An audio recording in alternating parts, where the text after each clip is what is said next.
Welcome to Dark Creaky TV. If you're new here, be sure to subscribe for the best Reddit creepypasta stories, perfect for bedtime chills. We'd love to hear your thoughts, so feel free to leave a comment. Thank you for joining us and enjoy the story. I never believed in ghost stories or urban legends. Growing up, I was the skeptic among my friends, always debunking their wild tales with logic and reason. But everything changed when I encountered the cabin in the woods. This is my story, and I need to share it. Maybe it will serve as a warning, or maybe it will help me understand what happened. It all started when I decided to take a solo trip to clear my mind. Life had been overwhelming, and I needed an escape. I found an old listing for a cabin rental deep in the forests of the Pacific Northwest. It was isolated, perfect for some peace and quiet. The description boasted of tranquility, a nearby lake, and hiking trails. It sounded like exactly what I needed. The drive there was uneventful. The closer I got to the cabin, the more isolated the surroundings became. Dense trees lined the narrow, winding road. I lost cell service about an hour before I reached my destination. The cabin was nestled in a small clearing, just as the sun was beginning to set. It was quaint, with a rustic charm that made it feel like a step back in time. I felt a strange mix of excitement and unease as I unpacked my car and brought my things inside. The first thing I noticed was the musty smell. It was as if the place hadn't been aired out in years. I opened the windows to let in some fresh air and took a look around. The cabin had a living room with a stone fireplace, a small kitchen, a bathroom, and a single bedroom. There were old, faded photos on the walls depicting various families who must have rented the place over the years. It felt lived in, but abandoned at the same time. That night, I lit a fire in the fireplace and settled in with a book. The crackling of the wood and the flickering flames were comforting. As the night wore on, I began to feel drowsy. I decided to turn in, hoping for a restful night's sleep. That hope was quickly dashed. I woke up in the middle of the night to a strange sound. It was a soft, rhythmic tapping, like someone knocking on the window. My heart raced as I lay still, straining to hear it again. Tap, tap, tap. It was coming from the living room. I got out of bed, my feet hitting the cold wooden floor, and cautiously made my way to the source of the noise. There was nothing at the window, but the tapping continued. It was then that I realized it wasn't coming from outside, but from inside the walls. The thought of mice or some other small creature crossed my mind, and I tried to calm myself. I returned to bed, but sleep eluded me. The tapping continued for hours, finally ceasing just before dawn. The next day, I decided to explore the area. I hiked through the dense forest, trying to shake off the eerie feeling from the night before. The woods were beautiful, but there was an unsettling stillness to them. I couldn't shake the feeling of being watched. Every rustle of leaves and snap of a twig made me jumpy. I was grateful to find the lake, a serene spot where I could sit and relax for a while. As the sun began to set, I made my way back to the cabin. The unease from the night before returned with a vengeance. I locked the doors and windows, trying to create a barrier between myself and whatever was out there. That night, the tapping started again, this time louder and more insistent. I couldn't ignore it any longer. I got up and followed the sound, determined to find the source. It led me to a small locked door in the corner of the living room, one I hadn't noticed before. It looked like a basement door, but it was secured with a heavy padlock. I searched the cabin for a key, growing more frantic with each passing minute. Eventually, I found an old, rusty key hidden in a kitchen drawer. My hands shook as I unlocked the door and pulled it open. A cold, damp air hit me, and I peered down into the darkness. There was a steep, narrow staircase leading into the basement. I grabbed a flashlight and started down the stairs, each step creaking under my weight. The basement was larger than I expected, filled with old furniture, boxes, and other forgotten items. The tapping had stopped, replaced by an oppressive silence. As I moved deeper into the basement, the beam of my flashlight caught something strange on the wall. It was a series of symbols and markings carved into the wood. They looked old, ancient even, and sent a chill down my spine. I backed away, my breath coming in shallow gasps. That's when I saw it, a figure standing in the shadows. At first, I thought it was a trick of the light, but as I focused the flashlight, the figure became clearer. It was a man, dressed in tattered clothes, with a wild, unkempt beard and piercing eyes. He stared at me with an intensity that made my blood run cold. I stumbled backward, nearly dropping the flashlight. "Who are you?" I managed to croak out, my voice trembling. The man didn't answer. He just stood there, watching me. Panic set in, and I turned to run back up the stairs. I slammed the door shut and locked it, my heart pounding in my chest. The tapping started again, this time louder and more frantic. I pressed my back against the door, trying to catch my breath. That night, sleep was impossible. I stayed up, listening to the relentless tapping and the occasional scratching sounds. Every creak and groan of the cabin set my nerves on edge. I knew I couldn't stay another night, but with no cell service and the nearest town miles away, I had no choice. The following morning, I packed my things, determined to leave. As I was loading the car, I noticed something in the distance, near the edge of the forest. It was the same man from the basement, standing among the trees, watching me. I froze, my mind racing. How had he gotten out? What did he want? Ignoring my rising panic, I finished packing and got in the car. As I drove away, I glanced in the rearview mirror. The man was still there, his figure growing smaller and smaller until he was just a speck in the distance. But I couldn't shake the feeling that I wasn't truly leaving him behind. That night, I checked into a motel in the nearest town. I needed to contact someone, to tell them about the cabin and the man. But when I tried to call the rental agency, the number was disconnected. I asked around town, but no one seemed to know anything about the cabin. It was as if it didn't exist. As I lay in the motel bed, trying to make sense of everything, I heard it again. Tap, tap, tap. It was coming from the window. My heart pounded as I got up and pulled back the curtain. There, standing in the parking lot, was the man from the cabin, his eyes locked onto mine. I couldn't believe what I was seeing. The man from the cabin, the one I had desperately tried to escape, was now standing outside my motel room. My mind raced with questions. How had he found me? What did he want? I quickly closed the curtain, my hands shaking. The tapping on the window grew louder, more insistent. I knew I couldn't ignore it forever. With no other options, I grabbed my phone and dialed 911.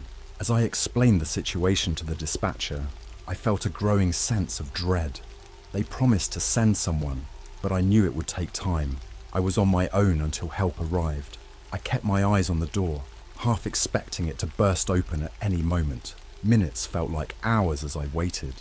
The tapping stopped abruptly, leaving an eerie silence in its wake. I cautiously peeked out the window, but the man was gone. Relief washed over me, but it was short-lived. The sound of footsteps echoed in the hallway outside my room. I pressed my ear to the door, trying to hear more clearly. The footsteps stopped right outside my door. My heart pounded in my chest as I waited, every muscle tensed. Then, a soft, almost gentle knock. I held my breath, not daring to make a sound. The knock came again, more insistent this time. Whoever it was, they weren't going away. "Who's there?" I called out, my voice trembling. No response, just silence.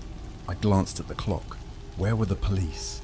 The knock came again, louder and more forceful. I couldn't wait any longer. Grabbing the heaviest object I could find, a lamp, I slowly approached the door. With one hand on the doorknob and the other gripping the lamp, I prepared to defend myself. I yanked the door open, ready to strike, but there was no one there. The hallway was empty. I stepped out, looking both ways, but saw nothing. I was about to go back inside when I noticed something on the floor. It was a piece of paper, folded neatly. I picked it up, my hands shaking as I unfolded it. The note was written in a scrawled, almost illegible handwriting. "You can't escape. I'm always watching." Panic surged through me. I rushed back into the room, locking the door behind me. I sat on the bed, trying to make sense of it all. Who was this man? Why was he tormenting me? The sound of sirens in the distance brought a small measure of relief. The police were finally here.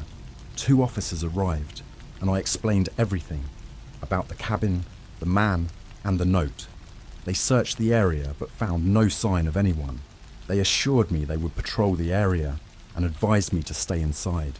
Their presence was comforting, but I still felt a lingering fear. I didn't sleep that night. Every noise made me jump. Every shadow seemed menacing.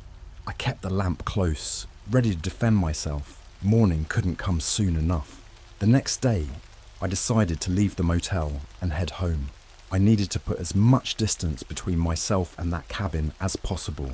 I checked out, thanked the officers, and got back on the road. The drive was a blur of paranoia and anxiety. Every car that passed, every person I saw, made me uneasy. When I finally reached my apartment, I felt a sense of relief. I was back in familiar surroundings, with people around. But as I walked through the door, I noticed something that made my blood run cold. There, on my kitchen table, was another note. This one was longer, more detailed.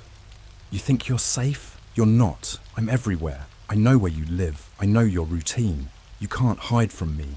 The cabin was just the beginning. My hands trembled as I read the note. How had he gotten into my apartment? The thought of him being inside my home, going through my things, sent a wave of nausea through me. I called the police again, but they found no evidence of forced entry, no fingerprints, nothing. It was as if he was a ghost. Days turned into weeks, and the notes kept coming. Sometimes they were left on my doorstep. Other times they were slipped under my door. Each one was more disturbing than the last, detailing my movements, my habits, even conversations I had with friends. I felt like I was losing my mind. How could someone be so close, yet remain unseen? One night, I heard a noise outside my window. I peeked through the blinds and saw him, standing across the street, watching me. His eyes seemed to bore into my soul. I knew I couldn't live like this anymore. I had to do something. I decided to go back to the cabin. It was the only place I could think of that might hold answers. Maybe I missed something, some clue about who this man was and why he was fixated on me. It was a terrifying thought, but I had no other options. I packed a bag and left early the next morning.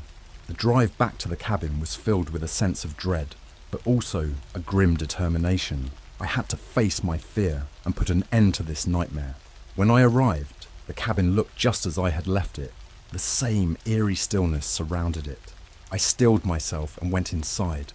The musty smell hit me again, and memories of that first night came flooding back. I headed straight for the basement, flashlight in hand. The markings on the wall were still there, and as I examined them more closely, I noticed something I hadn't seen before. There was a small, hidden compartment behind one of the boxes. I pried it open and found a stack of old, yellowed papers. They were filled with notes and drawings, detailing strange rituals and symbols. As I flipped through the papers, a cold realization dawned on me. The man wasn't just some random stalker. He was connected to the cabin, to whatever dark history it held.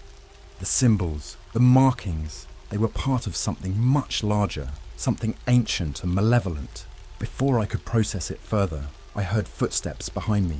I turned, flashlight beam cutting through the darkness, and saw him standing at the top of the stairs, his eyes glowing with a sinister light. "You shouldn't have come back," he said, his voice a low, menacing growl. Panic surged through me, but I knew I couldn't run this time. I had to face him, to end this once and for all. The man at the top of the stairs stared at me with those piercing eyes, and I could feel the malevolence radiating off him. My heart raced, but I forced myself to stand my ground. I couldn't run anymore. I needed answers. "Who are you?" I demanded, trying to keep my voice steady. "Why are you doing this to me?" He didn't respond immediately. Instead, he began to descend the stairs, each step deliberate and slow, the creaking of the wood echoing in the confined space. I gripped the flashlight tighter, ready to defend myself if necessary. "You've stumbled upon something you shouldn't have," he finally said, his voice low and gravelly.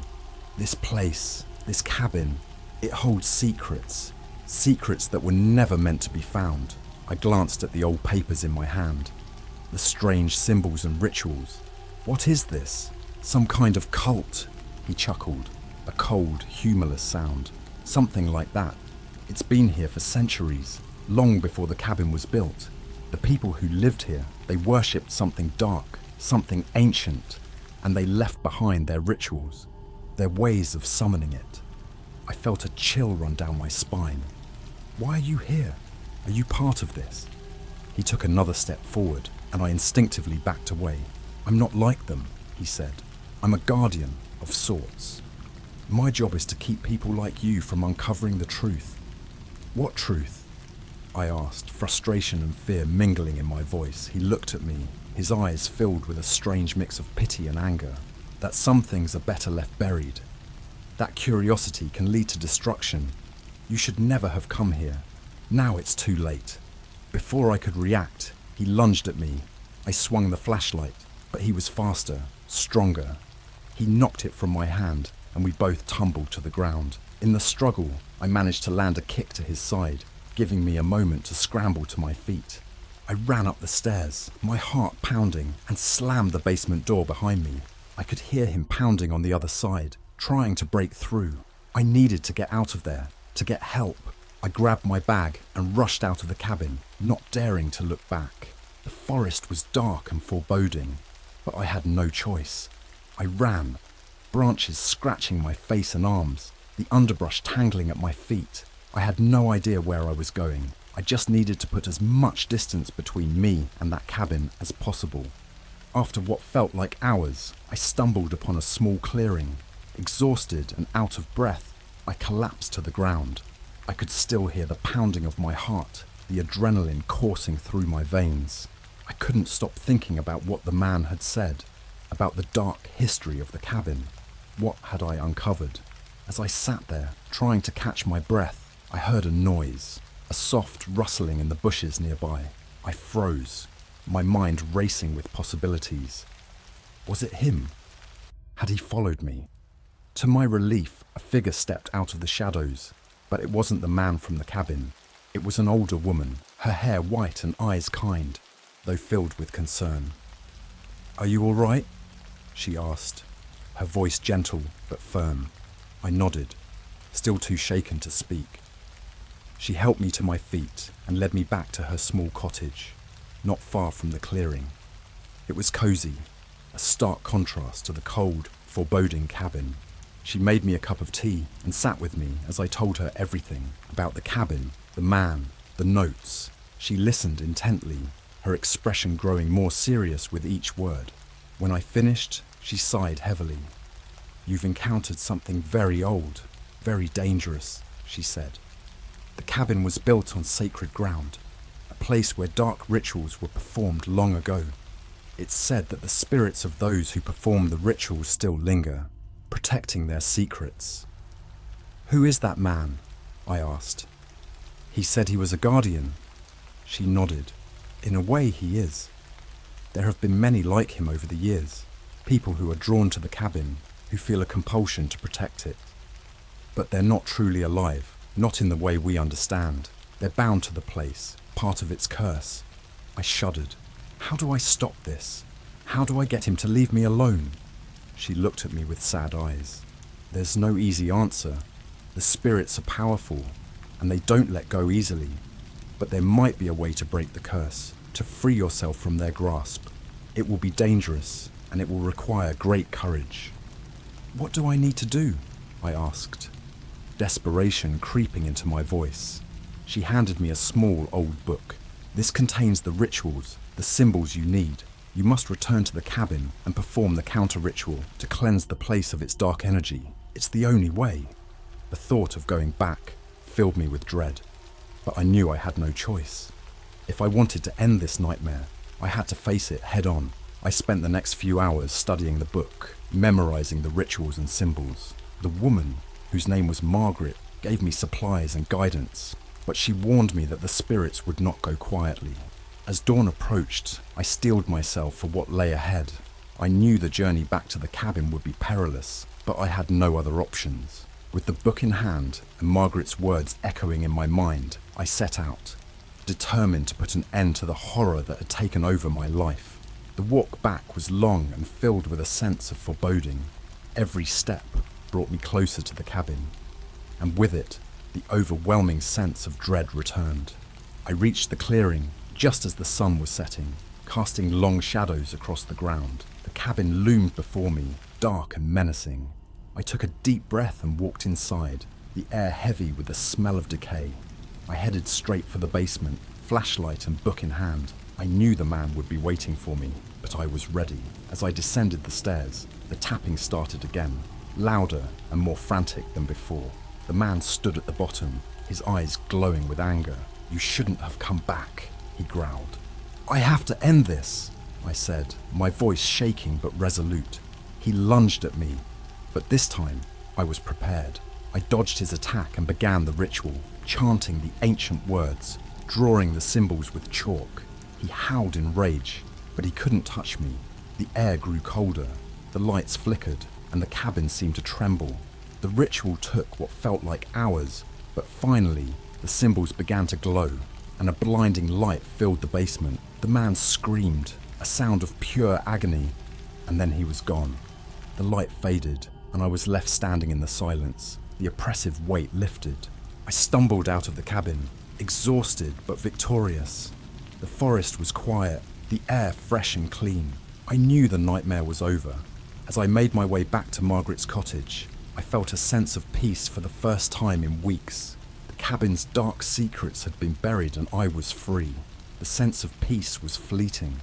The journey back to Margaret's cottage felt like a dream, the exhaustion numbing my mind and body. She greeted me at the door, her eyes filled with concern and relief. After I recounted the events, she nodded, satisfied, but wary. "You've done well," she said. "But the spirits are tenacious. They won't give up easily. For now, rest. We'll talk more in the morning." I collapsed onto the bed she offered me and fell into a deep, dreamless sleep. When I woke, the sun was high in the sky, and Margaret was waiting with a hearty breakfast. The warmth of the food and her gentle presence helped to calm my lingering fears. However, the tranquility was shattered that night. It started with the tapping. I was jolted awake by the all-too-familiar sound coming from the walls. My heart raced as I strained to listen. Tap, tap, tap. The noise was softer, more hesitant than before, but unmistakable. I rushed out of bed, finding Margaret already in the living room, her face pale and drawn. "It's not over, is it?" I asked, my voice trembling. She shook her head. "No, the spirits are persistent. They're trying to find another way to get to you." I felt a wave of despair. How could I ever escape this? Margaret placed a comforting hand on my shoulder. "We need to perform a cleansing ritual here. They've latched onto you, and we need to break their hold." We spent the next few hours preparing. Margaret gathered herbs, candles, and other items from her extensive collection. She explained the ritual, a complex process meant to sever the connection between me and the spirits. As we began, the atmosphere grew tense. The tapping intensified, becoming more erratic, more desperate. The air grew cold, and shadows seemed to move on their own. Margaret chanted in a language I didn't understand, her voice steady and strong. I followed her lead, repeating the words she instructed me to say. The room grew darker, the only light coming from the flickering candles. The tapping turned into pounding, the walls shaking with the force of it. I could feel the presence of the spirits, their anger, their desperation. They didn't want to let go. Suddenly, a gust of wind blew through the room, extinguishing the candles. The darkness was complete, oppressive. I could hear whispers, faint but unmistakable, surrounding us. Panic surged through me, but Margaret's calm voice kept me grounded. "Focus," she said. "We're almost there." I closed my eyes and concentrated on the chant, willing the spirits to leave. The whispers grew louder, almost deafening, but I didn't stop. Then, as suddenly as it had started, the noise ceased. The air grew warm again, and the oppressive feeling lifted. Margaret relit the candles, her face etched with relief. "It's done. For now." We sat in silence for a while, the gravity of the situation sinking in. I knew this wasn't the end. The spirits had been temporarily banished, but they would find a way back. Margaret seemed to sense my thoughts. "There's one last thing we can try," she said. "A permanent solution, but it's risky." I looked at her, desperation in my eyes. "I'll do anything. I can't live like this." She nodded, her expression grave. "We need to destroy the source, the cabin. If we burn it down, it might sever the connection for good." The thought of returning to that place filled me with dread, but I knew it was the only way. Margaret and I spent the next day gathering supplies, fuel, matches, everything we'd need to ensure the cabin was reduced to ashes. We set out at dusk, the forest growing darker with each passing minute. The journey felt surreal, the trees looming like silent sentinels. When we finally reached the clearing, the cabin looked even more menacing than before, as if it knew what we intended. Margaret and I worked quickly, dousing the cabin with fuel. As I struck the match, my hands shook. The flame flickered in the wind, then steadied. I threw it onto the cabin, and it caught immediately, flames roaring to life, consuming the dry wood. We watched as the fire spread, the heat intense even from a distance. The cabin crackled and groaned, the sound almost like a scream. I felt a strange mix of fear and relief. This was it, the end, or so I thought. As the cabin burned, I saw movement out of the corner of my eye. The man, or his spirit, stood at the edge of the clearing, his eyes glowing with fury. He didn't speak, but his message was clear. This wasn't over, not yet. The fire raged on, but the figure didn't move. Margaret and I stood our ground, watching until the cabin was nothing but a pile of smouldering ruins. The man's figure slowly faded, but the sense of unease remained. We returned to Margaret's cottage in silence, the weight of what we'd done heavy on our shoulders. That night, I lay awake, listening for the dreaded tapping. It didn't come, but I knew the battle was far from over. The spirits might be weakened, but they weren't gone. Margaret stayed with me, her presence a comfort. She promised to help me, to find a way to end this once and for all. But as the days turned into weeks, the sense of dread never fully left. I knew I had to be vigilant, to be prepared for whatever came next. The haunting wasn't over. The cabin might be gone, but its darkness lingered, and I was still its target. Weeks turned into months, and life began to return to a semblance of normalcy. Margaret and I stayed in close contact, and her cottage became my safe haven. The tapping had stopped, the whispers had faded, but a lingering sense of unease remained. I knew the spirits weren't truly gone, just biding their time. One night, as I was getting ready for bed, I heard it again. Tap, tap, tap. My heart sank. I knew what it meant. The spirits had found me once more. I called Margaret immediately. She arrived within the hour, her face etched with concern. "We need to end this," she said, determination in her voice. "There's one final ritual we can try, but it's dangerous. We have to summon the spirits and confront them directly." I nodded, my resolve hardening. "Let's do it." Margaret and I spent the next day preparing. The ritual required a complex array of items: candles, herbs, stones, and a circle of salt for protection. As night fell, we set everything up in the clearing where the cabin had stood. The moon was full, casting an eerie glow over the forest. We stood inside the circle, facing each other. Margaret began the chant, her voice steady and strong. I joined in, my voice trembling but growing stronger with each word. The air grew cold, and a thick fog rolled in, obscuring the trees. Shadows danced at the edge of the clearing, and I felt a familiar, oppressive presence. The spirits were here. Suddenly the fog coalesced into shapes, twisted, ghostly figures, their eyes glowing with malevolence. They circled the clearing, their whispers filling the air. The man from the cabin appeared among them, his eyes fixed on me with a mix of anger and sorrow. "Why won't you leave me alone?" I shouted, my voice echoing through the clearing. The man stepped forward, his expression shifting to one of regret. "You disturbed our rest," he said, his voice a haunting whisper. "This land is cursed, and those who come here are bound to it. We cannot leave until the curse is broken. Margaret tightened her grip on my hand. We can help you, she said. Tell us what we need to do. The man hesitated, then nodded. There is a final ritual, one that can free us all, but it requires a sacrifice. My blood ran cold. What kind of sacrifice? One of us must stay, he said. One must take on the burden of the curse, so the rest can be free. I felt a wave of fear and despair. Could I really do this? Could I give up my life to end the curse? Margaret squeezed my hand, her eyes filled with determination. We'll do it together, she said. We'll perform the ritual and break the curse, but I won't let you sacrifice yourself. The man nodded again. Very well. Begin the ritual. Margaret and I chanted the final incantation, our voices blending with the whispers of the spirits. The fog thickened, and the air grew colder still. The ground beneath us trembled, and the figures around us shimmered, becoming more solid. As we completed the chant, a blinding light enveloped the clearing.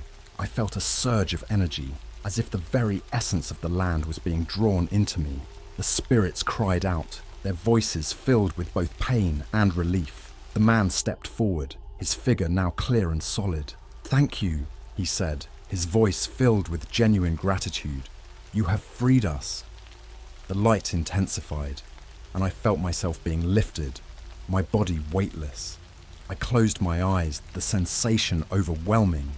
When I opened them again, the spirits were gone. The fog had lifted, and the clearing was bathed in the soft light of the moon. Margaret and I stood in silence, the weight of what we had done settling over us. The curse was broken, but I felt different, lighter somehow, as if a burden had been lifted from my soul. We returned to Margaret's cottage, exhausted but relieved. The tapping was gone, the whispers silenced. For the first time in months, I felt at peace. Over the following weeks, I slowly rebuilt my life. The experience had changed me, made me more aware of the unseen forces that shape our world. Margaret and I remained close, our bond strengthened by what we had endured together. One night, as we sat by the fire, she turned to me with a smile. You've done something incredible, she said. You've broken a centuries-old curse. You should be proud. I nodded, a sense of pride mingling with the lingering sadness. I couldn't have done it without you. Margaret's smile widened. We did it together, and now you're free. As I lay in bed that night, I thought about the journey I had taken, the terror, the uncertainty, the strength I'd found within myself. The cabin in the woods had been a place of darkness, but it had also revealed a light within me I hadn't known existed. I drifted off to sleep, finally free from the haunting, knowing that I had faced the darkness and emerged victorious. And for the first time in what felt like an eternity, I slept peacefully, unburdened by fear.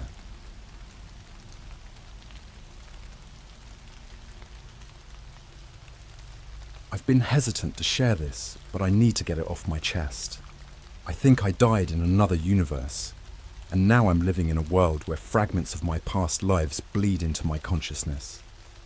It sounds insane, I know, but I need to tell my story, and maybe, just maybe, someone out there will understand.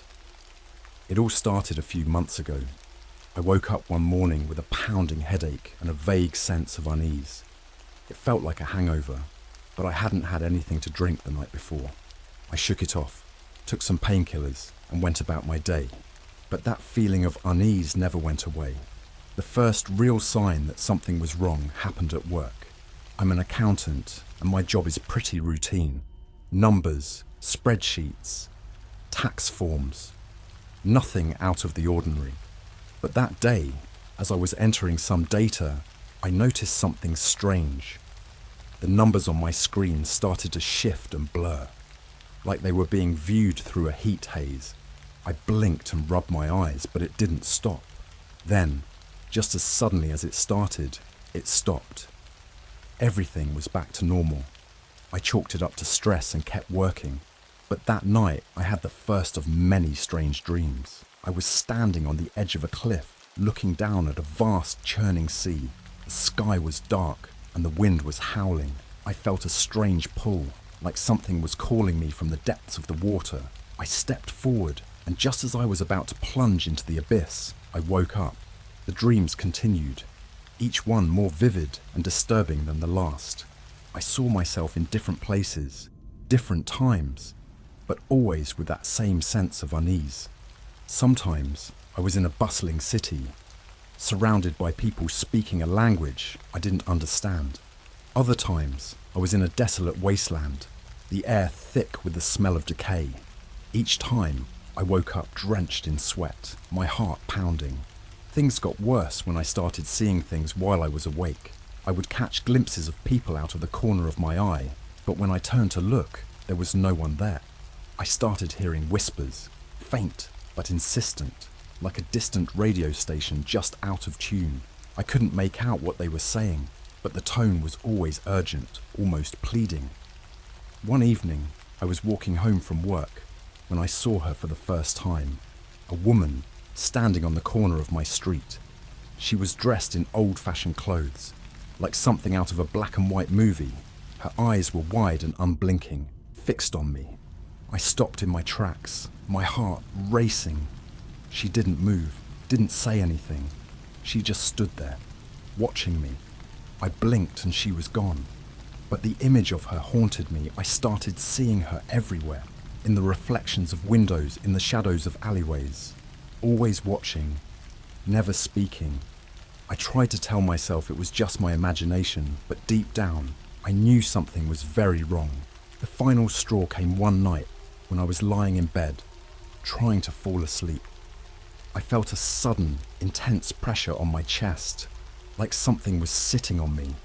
I couldn't move, couldn't breathe. The room was dark, but I could see a shadowy figure standing at the foot of my bed. It was the woman.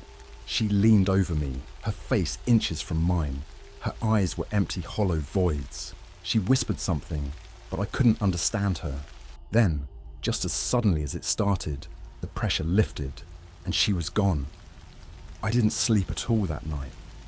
The next day, I called in sick to work and went to see a doctor. They ran some tests, but everything came back normal. They suggested it might be stress or anxiety and prescribed me some medication, but I knew it was something more. I started researching online, looking for answers. I stumbled upon a forum for people who had experienced similar things.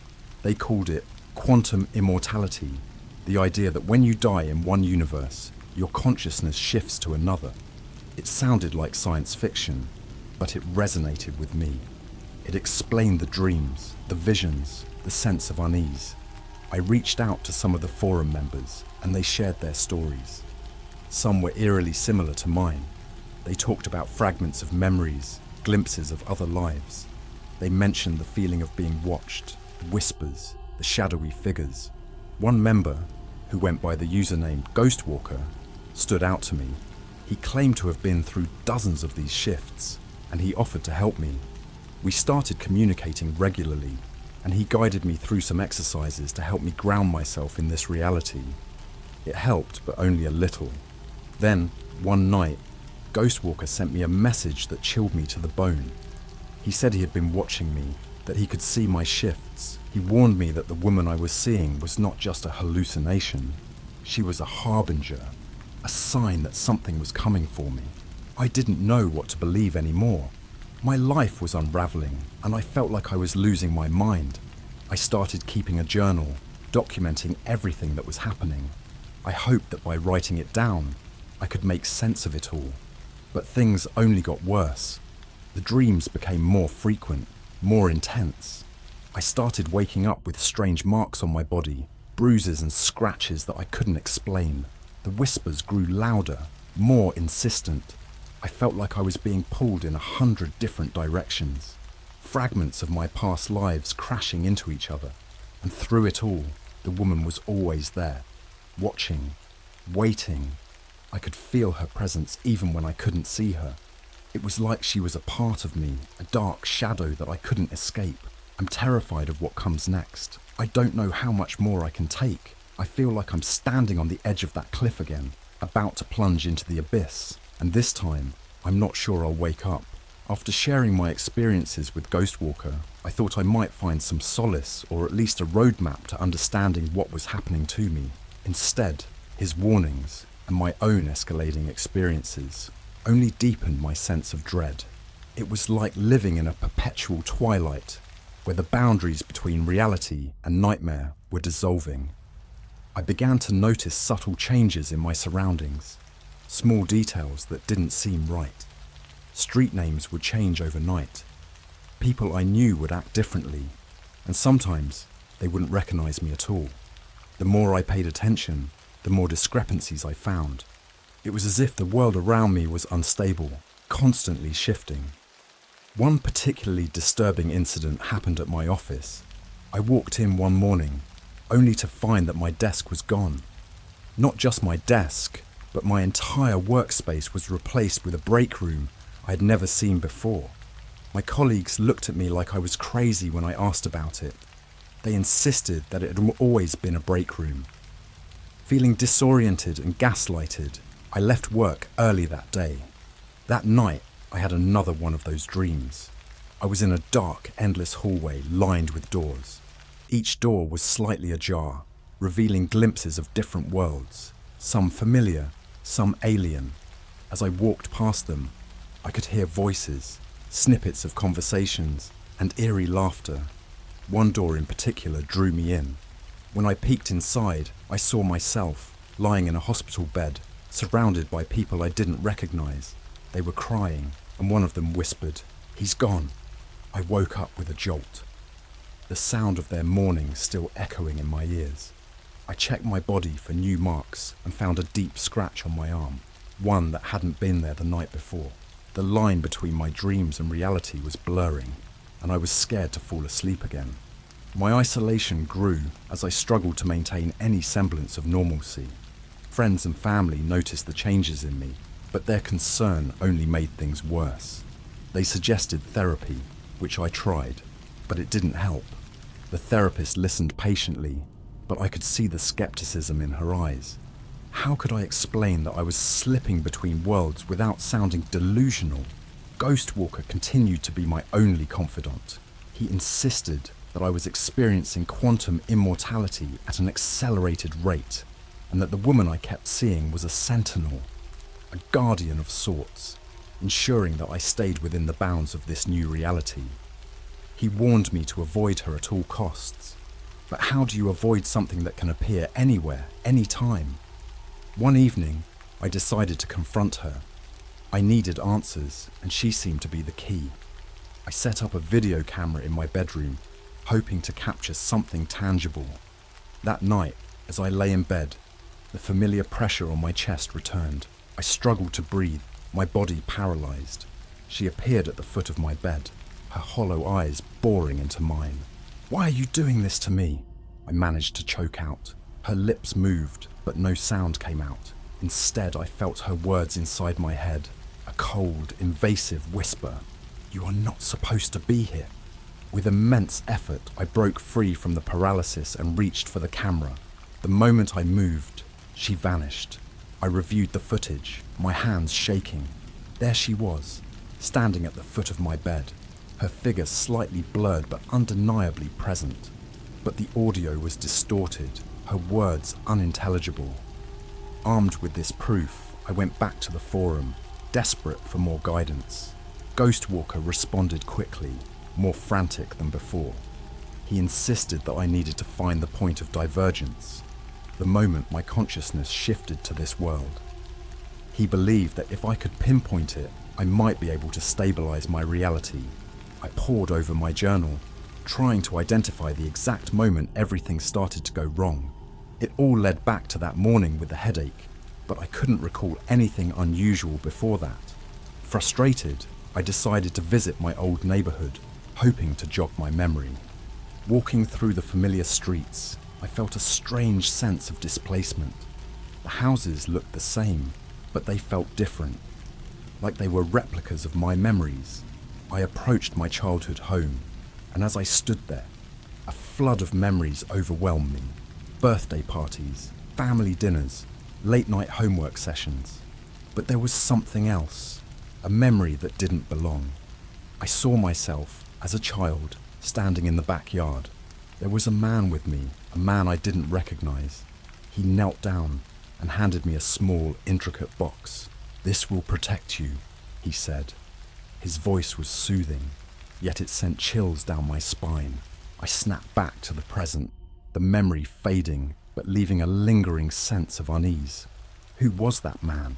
And what was in the box? Determined to find answers, I dug through old storage boxes in my parents' attic, searching for any clue about the mysterious man. Amidst the dusty photo albums and forgotten toys, I found it. The box. It was just as I remembered, small and intricately carved. My hands trembled as I opened it. Inside, there was a note written in a language I couldn't understand, and a key. The key was old, heavy, and seemed to pulse with an energy of its own. As I held it, a wave of dizziness washed over me. I saw flashes of different worlds, different versions of myself, all converging at a single point. I knew then that the key was significant, that it held the power to unlock the mystery of my fragmented existence. But where did it lead? And what would I find when I got there? The woman's voice echoed in my mind. "You are not supposed to be here." She was right, but where was I supposed to be? With the key in hand, I felt a renewed sense of purpose. I was determined to find the lock it opened, to uncover the truth about my fractured reality. But deep down, I feared what I might discover. Would it lead to my salvation or my doom? As I left my parents' house, the sun setting behind me, I felt the woman's presence again, closer than ever. This time, though, I wasn't afraid. I was ready to confront whatever lay ahead, no matter how disturbing or dangerous it might be. With the key clutched tightly in my hand, I embarked on a quest for answers. The ordinary world around me had become a labyrinth of uncertainties, and the key felt like the only anchor to reality. Ghost Walker suggested that I start by exploring places significant to my life, as the key might resonate with a specific location tied to my divergence. The first place I visited was my old high school. It was strange walking through the empty halls, the lockers and classrooms filled with echoes of the past. As I roamed the corridors, I felt a growing sense of déjà vu, like I had walked these halls in countless iterations of my life. But nothing stood out. Nothing triggered a connection with the key. Next, I went to the park, where I used to play as a child. It was a place of many fond memories, but now it felt alien, like a shadow of what it used to be. I wandered around, holding the key, hoping for some sign, some indication of what I was supposed to do. But the key remained silent, its weight a constant reminder of the mystery I was entangled in. Desperation started to creep in. I needed to find the lock, the point of divergence. My dreams became more vivid, more nightmarish. I saw the woman more frequently, her presence growing stronger, more oppressive. The whispers grew louder, a cacophony of voices that I couldn't escape. They spoke of a place, a sanctuary where the truth could be found, but the details were always just out of reach, like a word on the tip of my tongue. One night, after another restless sleep filled with fragmented visions, I awoke with a sudden clarity. I remembered a place I hadn't thought about in years, a cabin in the woods where my family used to vacation. It was isolated, surrounded by dense forest, and had an air of timelessness about it. It felt right, like the key would fit there. The drive to the cabin was long and filled with a sense of foreboding. The closer I got, the more the whispers intensified, guiding me, urging me forward. When I finally arrived, the place looked exactly as I remembered, untouched by time. I approached the front door, key in hand, and hesitated. This was it, the moment of truth. Taking a deep breath, I inserted the key into the lock. It turned smoothly, and the door creaked open. The interior was dark, musty, and filled with old memories. As I stepped inside, the air grew heavy, almost suffocating. I walked through the rooms, feeling the key pulse in my pocket, guiding me. In the living room, I found an old chest, one that I didn't remember being there. The key seemed to pull towards it. With trembling hands, I unlocked the chest and opened it. Inside, there was a collection of old photographs, letters, and a small ornate mirror. I picked up the mirror, and as I gazed into it, my reflection warped and shifted, showing me glimpses of my other lives. It was overwhelming, like looking into a kaleidoscope of memories. Suddenly, the room grew cold, and I felt her presence. The woman appeared, standing in the corner, her hollow eyes fixed on me. This time, she spoke out loud, her voice a haunting melody that echoed through the cabin. "You're not supposed to be here," she repeated, her tone almost sorrowful. "What do you want from me?" I demanded, my voice shaking. "To restore balance," she replied. "You have crossed too many boundaries, lived too many lives. You are a fragment, a ghost in the machine. You must choose." "Choose what?" I asked, desperate for answers. "Which reality you belong to," she said. "You cannot continue to exist in this state. You must anchor yourself to one world." As she spoke, the mirror in my hand began to glow, and I saw my lives laid out before me like a map. Different versions of me, each with their own paths, their own choices. It was overwhelming, the weight of infinite possibilities pressing down on me. "How do I choose?" I whispered, feeling the gravity of the decision. "Look within," she said. "Find the life that calls to you, the one that feels right. But be warned, once you choose, there is no going back." I closed my eyes, focusing on the myriad of lives I had glimpsed. Each one was a part of me, yet distinct. I saw the life where I was a doctor, saving lives, another where I was an artist, creating beauty, and another where I was alone, lost in despair. But one life stood out, a life where I was happy, with a family and a sense of purpose. That was the life I chose.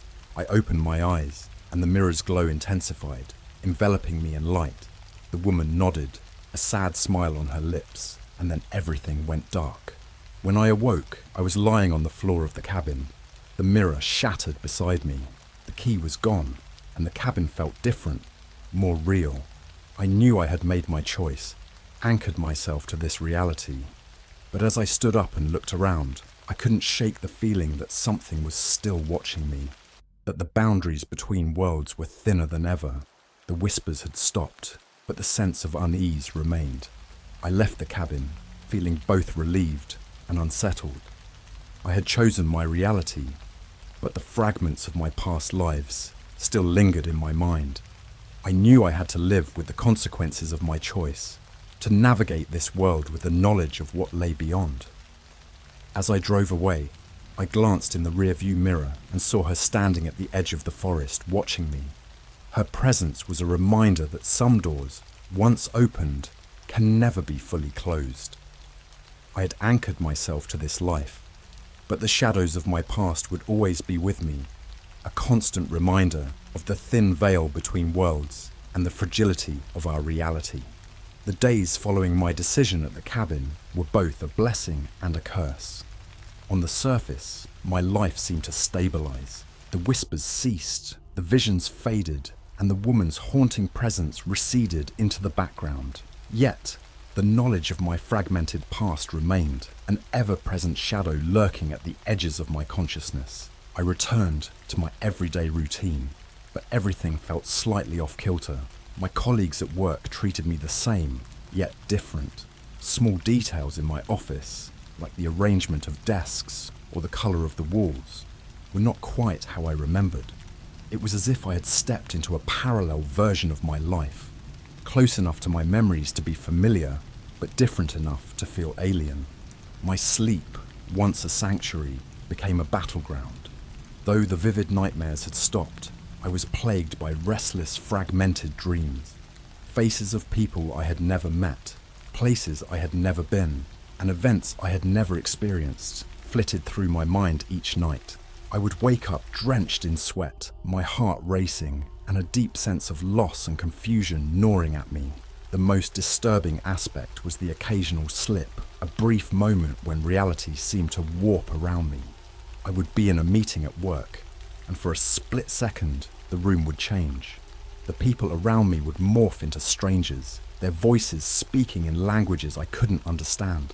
These moments were brief, often lasting only a heartbeat, but they left me shaken and disoriented. Ghostwalker continued to be a source of guidance, though our communications had become less frequent. He insisted that these slips were echoes of my past lives, residual fragments trying to assert themselves. He warned me to be cautious, to remain grounded in my chosen reality, but his words offered little comfort. One evening, I received an email from a former colleague, Sarah. We hadn't spoken in years, but her message was urgent. She wrote about experiencing similar phenomena, visions, whispers, and the feeling of living multiple lives. She begged for my help, saying she felt like she was losing her mind. I agreed to meet her at a cafe we used to frequent. Seeing Sarah again was like stepping into a different era of my life. She looked haggard, her eyes hollow and haunted. As we talked, I realized her experiences mirrored mine almost exactly. She spoke of a man who had given her a key, a mysterious woman who watched her, and dreams of endless hallways lined with doors. We compared notes, trying to make sense of our shared experiences. It became clear that we were both part of something larger, something that transcended our individual lives. But what was it? A cosmic glitch? A test? We had no answers, only more questions. As the evening wore on, Sarah confided that she'd been having visions of a place, a dilapidated mansion on the outskirts of town.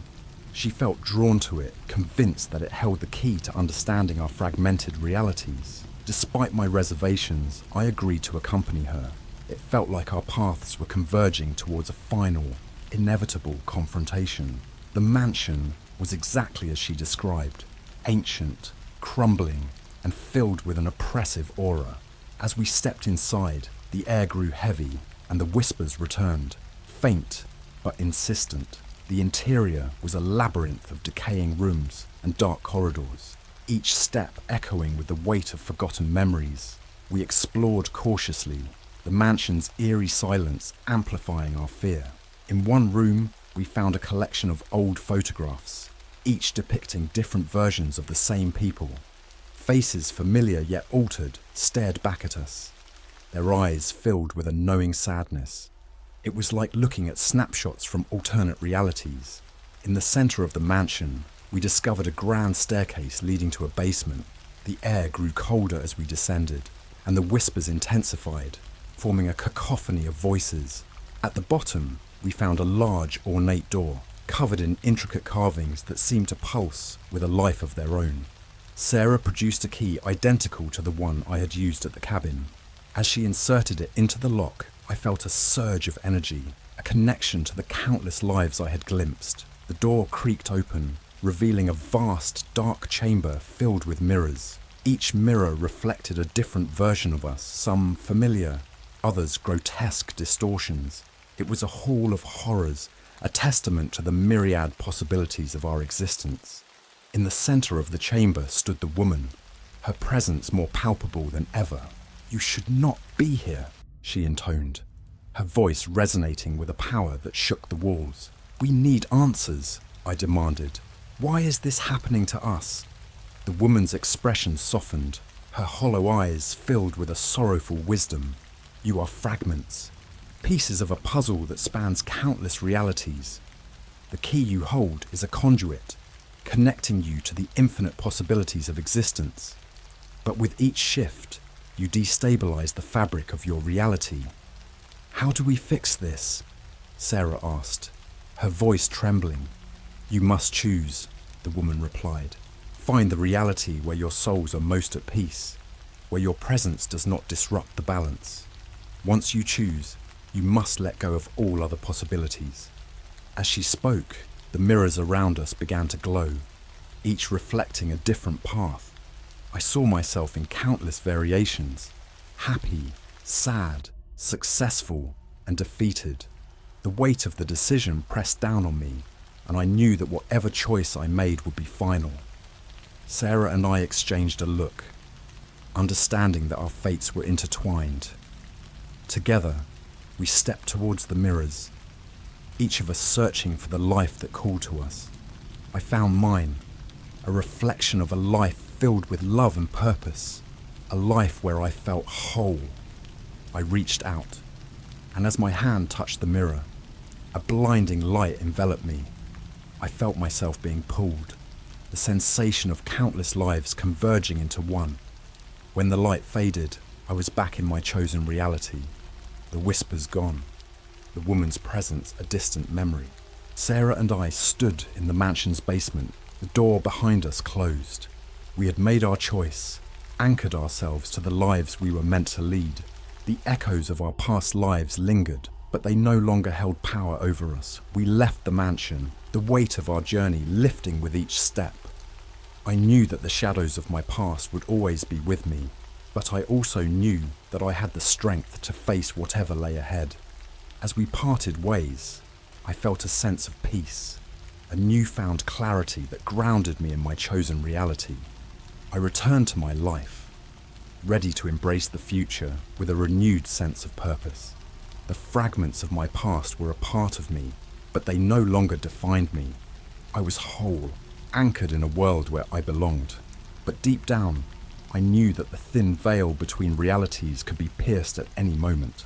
The key was gone, but the doorways remained, waiting for the next soul to wander through. With Sarah's guidance and our shared experience, I returned to my life with a sense of closure, or so I thought. The echoes of my past lives had faded into a dull whisper, and the shadowy presence of the woman seemed to have finally left me in peace. But deep down, I knew that the journey wasn't entirely over. There was still a lingering sense of unease, an unfinished chapter waiting to be resolved. Weeks passed, and I settled into a new routine. I focused on my work, reconnected with friends and family, and tried to savor the normalcy that I had fought so hard to reclaim. But then, one evening, I received an unexpected visitor, Sarah. Her eyes were wide with a mixture of fear and determination. "I think I found something," she said, her voice trembling. "Something we missed." She handed me an old weathered journal, its pages filled with cryptic notes and sketches. "I found this in the mansion after we left. It's a record of someone else who experienced the same shifts, the same fractures in reality. And there's a map." The map was crude, drawn in shaky lines, but it clearly marked a location deep in the forest, not far from the mansion. "I think this might be where it all started," she continued, "where we can find the answers we're looking for." Despite my reservations, I agreed to join her. The need for closure, for understanding, was too strong to ignore. The next morning, we set out for the forest, following the map's twisted path. The deeper we went, the more the air seemed to thicken with an otherworldly energy. After hours of hiking, we arrived at a clearing. In the center stood an ancient stone archway, covered in vines and moss. The archway felt out of place, like a relic from another time, another world. As we approached, the air around it seemed to hum with a low, vibrating frequency. "This is it," Sarah whispered. "The convergence point." The journal described the archway as a gateway, a nexus where the boundaries between realities were weakest. It was here that our fractures could be mended, where we could find true closure. With a deep breath, we stepped through the archway together. The world around us shifted instantly. We found ourselves in a vast, dimly lit cavern, its walls adorned with countless mirrors reflecting infinite versions of ourselves. Each mirror was a window into another life, another possibility. At the center of the cavern stood a pedestal, and on it, a large ornate book bound in leather. As we approached the pedestal, the woman appeared again, her form more solid, more real than ever before. Her eyes, once hollow, now glowed with an intense, otherworldly light. "You've come far," she said, her voice echoing through the cavern. "But the journey is not yet complete." "What do we need to do?" I asked, my voice steady despite the fear gnawing at my insides. "To truly anchor yourselves, to mend the fractures, you must rewrite your stories," she replied. "This book contains the true narrative of your lives. By inscribing your chosen paths, you can solidify your place in this reality and close the doorways forever." She gestured to the book, and as I opened it, the pages were blank, waiting for our stories. Sarah and I looked at each other, understanding the gravity of the task. With trembling hands, we each took a pen and began to write. I wrote about my chosen life, the love, the purpose, the happiness I sought. Each word felt like an incantation, a spell binding me to this world. Sarah did the same, her pen moving swiftly across the pages. As we wrote, the mirrors around us began to shimmer and fade, the countless reflections merging into a singular image. When we finished, the book glowed with a brilliant light, and the cavern trembled. The woman smiled, a look of peaceful satisfaction on her face. You have done well. Your stories are now anchored, your path solidified. The fractures will heal, and you will find the peace you seek. With those words, she began to dissolve into the light, her form becoming one with the glow of the book. Remember, the choices you make define your reality. Live your lives fully, and the shadows of the past will fade. As the light enveloped us, I felt a profound sense of release. The weight of my fragmented past lifted, replaced by a clarity and peace I had never known. When the light faded, we found ourselves back in the clearing, the stone archway crumbling into dust behind us. Sarah and I parted ways, each of us carrying the knowledge and strength to move forward. I returned home, ready to embrace the life I had chosen. The shadows of my past lives no longer haunted me, and the whispers had finally ceased. I knew that the thin veil between realities could still be breached, but I also knew that my story was now firmly anchored in this world. I was at peace, ready to live the life I had chosen, with the understanding that every decision, every moment was a part of the narrative I had written. And so I moved forward, embracing the future with an open heart and a clear mind. The echoes of the past were now just that, echoes, distant and fading, as I stepped into the light of my chosen reality.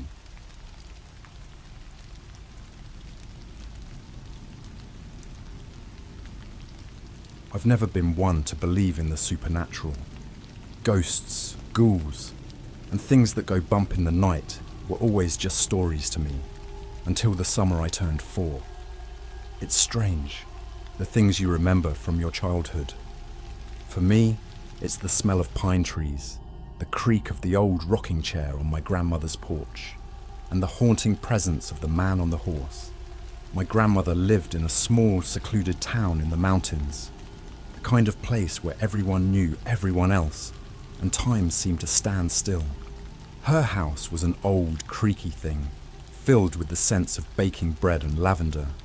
It was my sanctuary, a place where I felt safe and loved. That summer, my parents had decided to take a trip to Europe, leaving me in the care of my grandmother. I was excited to spend time with her, completely unaware of the terror that awaited me. It was late June when I first saw him. The days were long and hot, the air thick with the scent of wildflowers. I remember playing in the backyard, my little legs running through the tall grass, the sun casting long shadows as it dipped below the horizon. I was chasing fireflies, their tiny lights flickering like stars against the encroaching darkness, when I heard the sound of hooves. At first, it was distant, a rhythmic thud that I barely registered, but as it grew closer, a chill ran down my spine.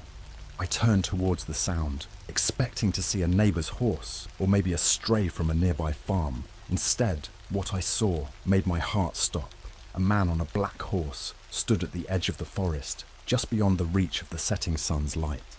He was dressed in old-fashioned clothes, the kind you'd see in history books.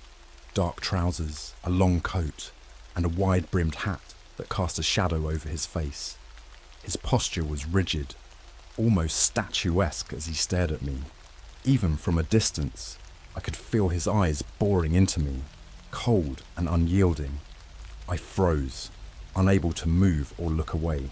The horse snorted, pawing at the ground, its eyes as dark and empty as its rider's. The man didn't say a word, didn't make a sound. He just watched me, and in that silence, I felt a sense of dread so deep it was as if the air had turned to ice.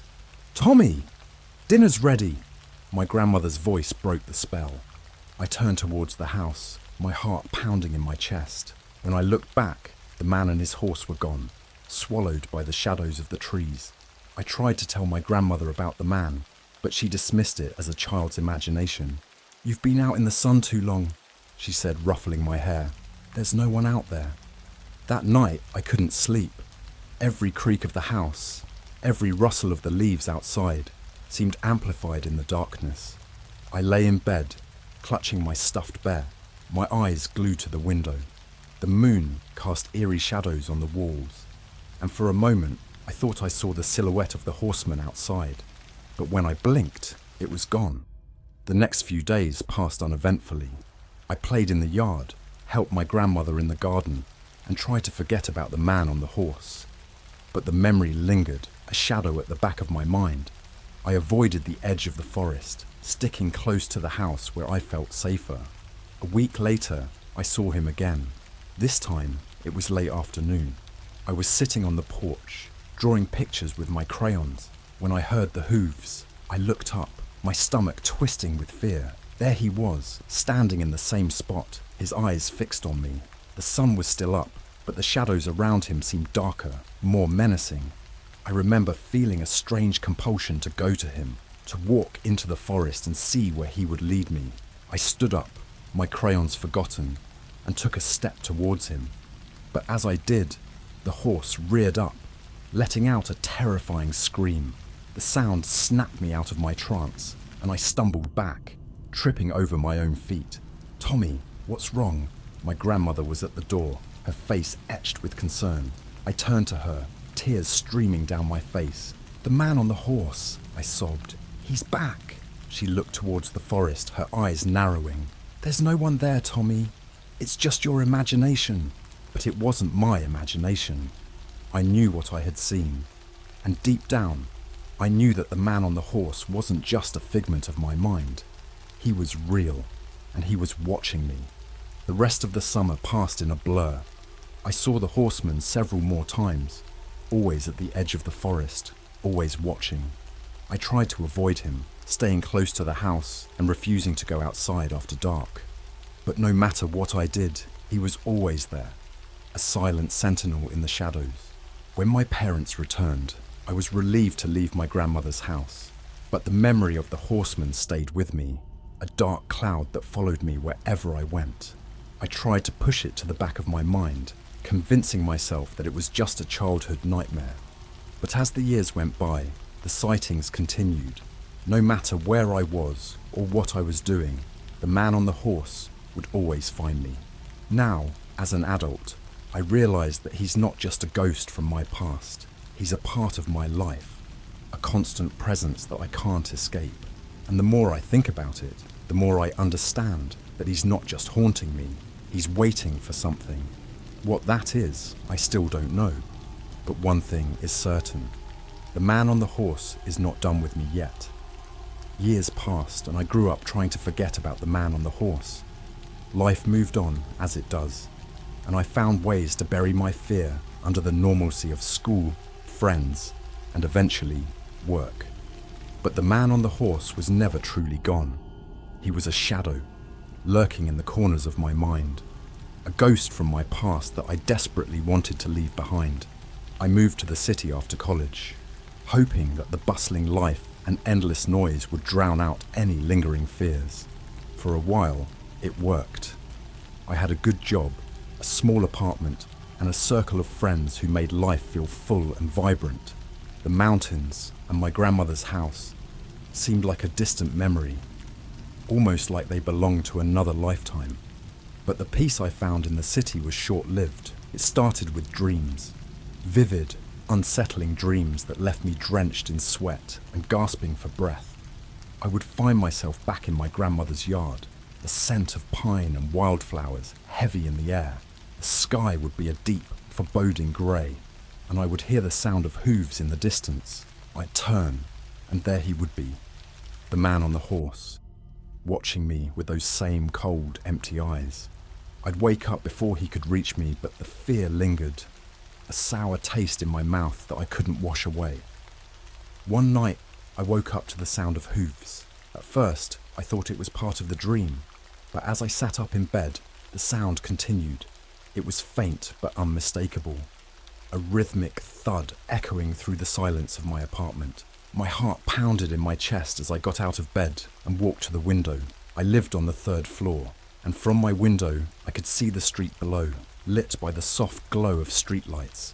There, standing in the middle of the road, was the man on the horse. The sight of him, so out of place in the urban setting, sent a wave of terror crashing over me. He looked exactly as he had all those years ago. Dark clothes, wide-brimmed hat, and eyes that seemed to pierce through the night. The horse, black as midnight, stood still, its breath visible in the cool night air. I backed away from the window, my hands trembling. This wasn't possible. He couldn't be here, in the city. I had left him behind in the mountains, a relic of my childhood fears. But there he was, as real as the ground beneath my feet. For the next few nights, I didn't sleep. Every creak of the building, every rustle of the wind outside, sent my heart racing. I stayed up, pacing my apartment. The image of the horseman burned into my mind. I tried to rationalize it, to convince myself that it was just my imagination playing tricks on me. But deep down, I knew the truth. He had found me, and there was no escaping him. I started seeing him more frequently. He'd appear in my peripheral vision as I walked down the street, or I'd catch a glimpse of him in reflective surfaces, a shop window, a car mirror, always watching, always waiting. I became paranoid, jumping at every shadow, every unexpected sound. My friends noticed the change in me, but I couldn't tell them the truth. How could I explain that I was being haunted by a man on a horse without sounding insane? One evening, after a particularly stressful day at work, I decided to visit a bar near my apartment. I needed something to take the edge off, to help me forget about the horseman, even if only for a little while. The bar was dimly lit, filled with the murmur of conversations and the clinking of glasses. I found a seat at the counter and ordered a drink, hoping the alcohol would calm my nerves. As I sipped my drink, I felt a presence beside me. I turned, half expecting to see the horseman standing there, but instead it was an old man, his face lined with age and wisdom. He looked at me with a knowing expression, as if he could see the fear in my eyes. "You've seen him, haven't you?" he said, his voice a gravelly whisper. I stared at him, my heart skipping a beat. "What are you talking about?" "The man on the horse," he continued. "He's been following you." A shiver ran down my spine. "How do you know about him?" The old man sighed, taking a sip of his drink. "I've seen him too. He's been around for centuries, haunting those who've had the misfortune of crossing his path. There's no escaping him once he's set his sights on you." Panic welled up inside me. Is there anything I can do? Any way to get rid of him? He shook his head slowly. "I'm afraid not. The horseman is relentless. He feeds on fear, thrives on it. The more you try to run, the stronger he becomes." I felt a wave of despair wash over me. Was I doomed to live the rest of my life in fear, constantly looking over my shoulder, waiting for the horseman to appear? The old man placed a hand on my shoulder, his grip firm but reassuring. "There might be one way," he said, lowering his voice, "but it's dangerous, and there are no guarantees." I leaned in, desperate for any glimmer of hope. "What is it?" "There's a place, deep in the mountains where the horseman first found you. A place where his power is strongest. If you can face him there, confront your fear head on, you might be able to break the hold he has on you. But it won't be easy. Many have tried and failed. The thought of returning to my grandmother's town, to the very place where this nightmare began, filled me with dread. But what choice did I have? If there was even a slim chance of freeing myself from the horseman's grip, I had to take it. I thanked the old man and left the bar, my mind racing. The journey ahead would be dangerous, but I was determined to see it through. I couldn't live like this any longer, haunted by a ghost that refused to let me go. That night, I packed a bag and booked a ticket back to the mountains. As I boarded the bus, I felt a strange mix of fear and determination. This was my only chance to reclaim my life, to confront the terror that had haunted me for so long. As the bus rumbled down the highway, the city lights fading into the distance, I couldn't help but glance out the window. For a moment, I thought I saw the silhouette of the horseman standing by the side of the road, watching me with those cold, unyielding eyes. But when I blinked, he was gone, leaving only the darkness behind. I took a deep breath and closed my eyes, steeling myself for the journey ahead. The man on the horse had haunted me for too long. It was time to face him, once and for all. The journey back to my grandmother's town was long and exhausting, filled with a sense of foreboding that only grew stronger as I neared my destination. The bus ride took several hours, winding through the dense forests and steep hills that led to the small, secluded town where my childhood nightmares had begun. The scenery, once so comforting, now felt like a labyrinth of shadows and hidden dangers. I arrived in the early evening, the sun setting behind the mountains, casting long, eerie shadows over the town. It hadn't changed much in the years since I'd last been here. The same old houses, the same narrow streets, and the same thick blanket of pine trees surrounding everything. But what once felt like a haven now seemed oppressive, as if the very air was charged with malevolence. I made my way to my grandmother's house, now empty since her passing a few years back. It had fallen into disrepair, the garden overgrown, and the paint peeling from the walls. I hesitated at the front door, memories flooding back, both comforting and terrifying. Taking a deep breath, I pushed open the door and stepped inside. The interior was just as I remembered, musty and filled with the remnants of my grandmother's life. Old furniture, faded photographs, and the faint scent of lavender lingered in the air. I dropped my bag in the living room and wandered through the house, each creak of the floorboards sending shivers down my spine. Night fell quickly, the darkness outside thick and impenetrable. I locked all the doors and windows, trying to create a barrier between myself and whatever might be lurking in the shadows. I set up a small camp in the living room, laying out my sleeping bag on the floor and lighting a few candles for comfort. Despite my exhaustion, I couldn't sleep. The house felt alive with whispers and distant echoing sounds. I was about to doze off when I heard it. The unmistakable sound of hooves. Faint at first, but growing louder, coming closer. My heart pounded in my chest as I scrambled to my feet and peered out the window. There, at the edge of the forest, illuminated by the moonlight, was the man on the horse. He was closer than ever before, his eyes gleaming with a cold, unnatural light. Fear surged through me, but along with it came a strange sense of resolve. This was why I had come back, to face him and end this nightmare once and for all. I grabbed a flashlight and headed towards the back door, my hands trembling. As I stepped outside, the night air was cold and biting, filled with the scent of pine and damp earth. The horseman remained motionless, watching me with that same unnerving intensity. I forced myself to move forward, one step at a time, until I was standing just a few feet away from him. The horse snorted, its breath visible in the chill air, and the man tilted his head slightly, as if studying me. "What do you want from me?" I shouted, my voice echoing through the silence. "Why are you haunting me?" He said nothing, but his eyes seemed to grow darker, more menacing. I felt a wave of fear so intense that I almost turned and ran, but I held my ground. I had come too far to back down now. "You can't have me," I said, my voice trembling but determined. "I won't let you control my life anymore." For a moment, there was only silence. Then, slowly, the man raised one hand and pointed towards the forest. I followed his gaze, and in the distance, I saw a faint, flickering light, like a beacon calling me into the depths of the woods. My heart sank. I knew what he wanted me to do. He wanted me to follow him into the forest, to face whatever awaited me there. It was a test, a final confrontation that would determine whether I could break free from his grip. With a deep breath, I turned on my flashlight and began to walk towards the light. The forest was dense and dark, the trees towering above me like ancient sentinels. The path was narrow and winding, filled with roots and rocks that threatened to trip me at every step. The sound of hooves followed me, a constant reminder of the presence just behind me. As I ventured deeper into the woods, The air grew colder, and the darkness seemed to thicken around me. The light ahead flickered, sometimes brightening, sometimes fading, but always there, guiding me forward.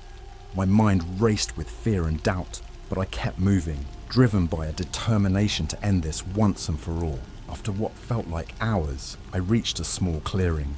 In the center stood a massive oak tree, its branches gnarled and twisted, reaching up towards the sky like skeletal hands. The light was coming from a lantern hanging from one of the lower branches, casting eerie shadows across the ground. I turned to face the horseman, who had stopped at the edge of the clearing. He dismounted, his movements slow and deliberate, and walked towards me. His face was still hidden in shadow, but I could feel his eyes on me, cold and piercing. "This ends now," I said, my voice barely more than a whisper.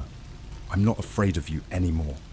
He paused, as if considering my words, then raised his hand again, pointing to the base of the tree. I followed his gesture and saw something that made my blood run cold. There, half buried in the dirt, was a small, weathered box.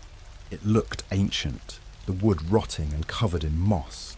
With trembling hands, I reached down and pulled the box from the ground. It was surprisingly light, and as I opened it, I saw something that made my heart skip a beat. Inside was a photograph of a young boy, his face familiar, but much younger than I remembered. It was me. Beneath the photograph was a piece of parchment, yellowed with age. I unfolded it carefully and read the words written in a spidery, elegant script. "To break the curse, you must face your darkest fear and accept the truth that lies within." My darkest fear. The truth that lies within. I looked up at the horseman, who was now standing just a few feet away, his eyes locked on mine. In that moment, I understood. The curse wasn't just about him. It was about me, about my own fears and insecurities that had given him power over me. I took a deep breath and closed my eyes, focusing on the fear that had haunted me for so long. I let it wash over me, feeling it in every part of my being. But instead of running from it, I embraced it. I accepted the fear, the darkness, and the pain.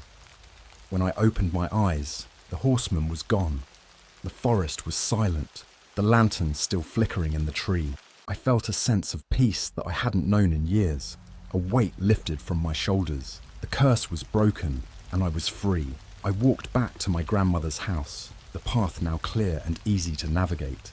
As I stepped inside, the house felt warm and welcoming, no longer filled with shadows and fear. I knew that I had finally faced my darkest fear and emerged stronger for it. That night, I slept soundly for the first time in years, free from the haunting presence of the man on the horse. I woke up the next morning, feeling refreshed and at peace, ready to start a new chapter of my life. The journey had been long and difficult, but in the end, I had reclaimed my life and my sense of self. The man on the horse was no longer a shadow in my past, but a lesson in facing and overcoming fear. And for that, I was grateful. Returning to the city, I felt a profound sense of relief. The oppressive weight that had clung to me for so long had lifted, and I felt like a new person. Life returned to normal, and the memories of the horseman began to fade into the background, becoming just another strange chapter in my past. However, the peace I had found was soon shattered. It started with a series of strange occurrences, small things that I might have dismissed as coincidences if I hadn't been through what I had. Lights flickering, objects moving from where I had left them, and an unsettling feeling of being watched. It was as if the shadows had come alive, creeping back into my life in subtle, insidious ways. One evening, after a particularly long day at work, I came home to find my apartment in disarray. Papers were scattered, furniture was overturned, and a cold draft blew through the open window. Panic surged through me as I checked each room, fearing an intruder. But there was no one there.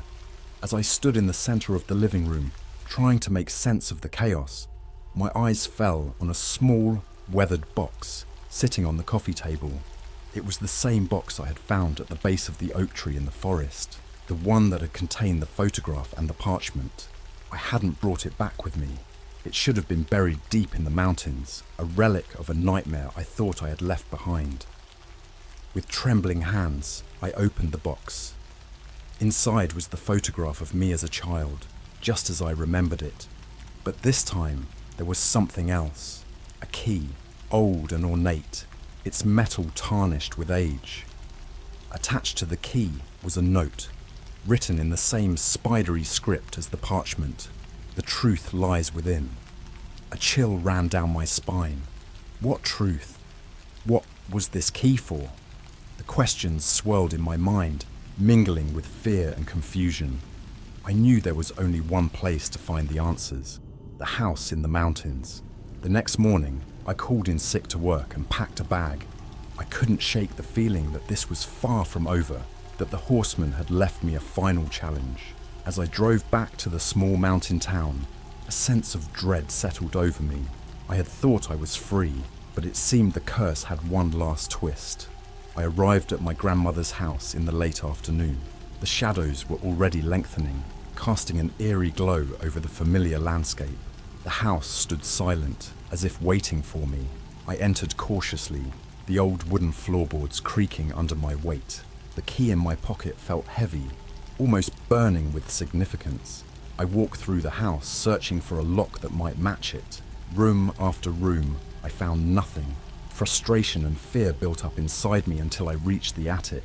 The door was old and worn, its lock matching the key perfectly.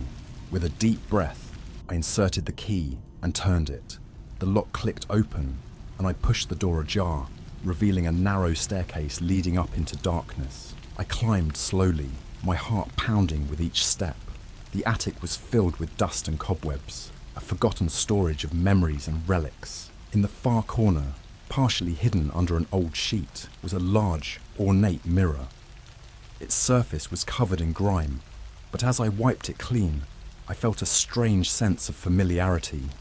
This mirror had been in the house for generations, a family heirloom that no one paid much attention to. As I looked into the mirror, my reflection stared back, but there was something wrong. The shadows behind me seemed to move, twisting and warping until they formed the unmistakable shape of the horseman. His eyes locked onto mine, and a voice echoed in my mind. The truth lies within. I reached out, my hand trembling, and touched the surface of the mirror. It was cold, almost painfully so, and as my fingers made contact, a surge of memories flooded my mind. Memories I had long buried. I saw myself as a child, playing in the yard, my parents arguing in the background. I saw the horseman standing at the edge of the forest, not as a stranger, but as something deeply connected to my family. The realization hit me like a punch to the gut. The horseman wasn't just a random entity haunting me. He was a manifestation of my family's darkest secrets, a curse passed down through generations. The arguments, the fear, the unresolved tensions, all had fed into this presence, giving it power over each new generation. The mirror's surface shimmered, and I saw scenes of my ancestors, each one haunted by the horseman, each one trying and failing to break the curse. The weight of it all pressed down on me, but with it came a sense of clarity. The only way to end this was to confront the truth, to face the hidden fears and unresolved issues that had given the horseman life.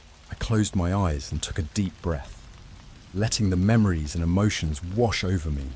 I thought of my parents, their constant arguments, and the fear that had permeated my childhood. I thought of my grandmother, always seeming to know more than she let on, her cryptic warnings and protective gestures. And finally, I thought of myself, the fear and denial that had allowed the horseman to persist. When I opened my eyes, the horseman was no longer just a shadow. He was a part of me, a part of my family's history that I could no longer ignore. I reached out and touched the mirror again, this time with a sense of acceptance. The surface rippled, and I felt a connection, a merging of my past and present. In that moment, I understood. The horseman was a reflection of our fears, our unresolved traumas, and by acknowledging and confronting them, I could finally break free. I stood tall, facing the horseman in the mirror, and spoke the words that had been written on the parchment. I accept the truth that lies within, the mirror shattered, the pieces falling around me like a shower of glass. The horseman faded, his form dissolving into the ether. The attic was silent once more, but I felt a profound sense of peace. The curse was broken, not through running or hiding, but through facing the truth. I left the attic, feeling lighter than I had in years. The house, once filled with shadows, now seemed warm and inviting. I knew there would still be challenges ahead, but for the first time, I felt truly free. The horseman was gone, and with him, the fear that had haunted my family for generations. As I drove back to the city, the sun setting behind the mountains, I felt a new sense of hope. The man on the horse was no longer a shadow in my life, but a testament to the power of confronting and accepting the truth. And for that, I was finally at peace. Returning to the city felt surreal, like waking from a long, dark dream. The familiar sights and sounds welcomed me back, but everything seemed different now, brighter, clearer. For the first time in years, I felt like I was truly living in the present, no longer haunted by the spectre of my past. The days that followed were filled with a strange sense of normalcy.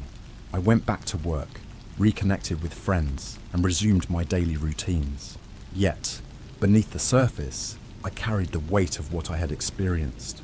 The horseman, the family curse, the journey into the depths of my fears, all of it had left an indelible mark on me. I found solace in small things, walking in the park, enjoying a quiet cup of coffee, reading a book by the window. These simple moments felt profound, each one a reminder of the peace I had fought so hard to achieve. My sleep, once plagued by the nightmares, was now deep and restful. The apartment, which had once seemed filled with shadows, felt warm and safe. One evening, a few weeks after my return, I received an unexpected visitor. It was the old man from the bar, the one who had told me about the horseman. He stood at my door, his face lined with wisdom and something else, relief perhaps, or a sense of closure. "May I come in?" he asked, his voice gentle. I nodded, stepping aside to let him enter. We sat in the living room, a comfortable silence settling between us. After a moment, he spoke. "I knew you had it in you," he said, a faint smile tugging at his lips. "To face your fears and break the curse. Not many have that kind of courage." "Thank you," I replied, feeling a swell of gratitude. "I couldn't have done it without your guidance." He shook his head. "The strength was always within you. I just helped you see it." We talked for a while, sharing stories and reflections. He told me about others who had faced similar trials, about the history of the horseman and the curse that had bound him to our family. Each story was a reminder of the power of fear and the importance of confronting it. As the evening wore on, he gave me a small, worn journal. "This belonged to your grandmother," he said. "She kept it hidden, hoping that one day someone would find the strength to end the curse." I took the journal, feeling its weight in my hands. Inside, it was filled with entries, her thoughts, fears, and the steps she had taken to protect me. Reading her words, I felt a deep connection to her, a sense of understanding and closure. The old man left soon after, but his visit had brought me a sense of peace. I spent the next few days reading through the journal, piecing together the fragments of my family's history. Each entry was a reminder of the love and sacrifice that had shaped my life, and the strength that ran through our bloodline.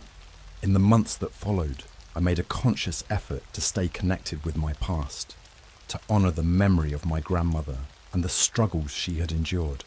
I visited her grave, leaving flowers and spending quiet moments in reflection. I also reached out to distant relatives, rebuilding the bonds that had been frayed by fear and secrecy. Life continued, but it was different now. I had faced my darkest fears and come out stronger, more resilient. The horseman, once a terrifying presence, had become a symbol of the strength that lay within me. I knew there would still be challenges ahead, but I faced them with a newfound sense of courage and hope. One day, while walking through the park, I saw a young boy playing near the edge of the forest. He reminded me of myself at that age, full of curiosity and wonder. As I watched him, I felt a deep sense of contentment. The curse had been broken, and the shadows had lifted. I was free, and for the first time in my life, I felt truly at peace. The journey had been long and difficult, but it had led me to a place of understanding and acceptance. The man on the horse was no longer a figure of fear, but a testament to the power of facing and overcoming our deepest fears. And with that knowledge, I knew I could face anything that life might throw at me. As I continued my walk, the sun setting behind the mountains, I felt a sense of gratitude for the journey I had taken. The man on the horse had haunted me for so long, but in the end, he had led me to a place of strength and peace, and for that I was thankful.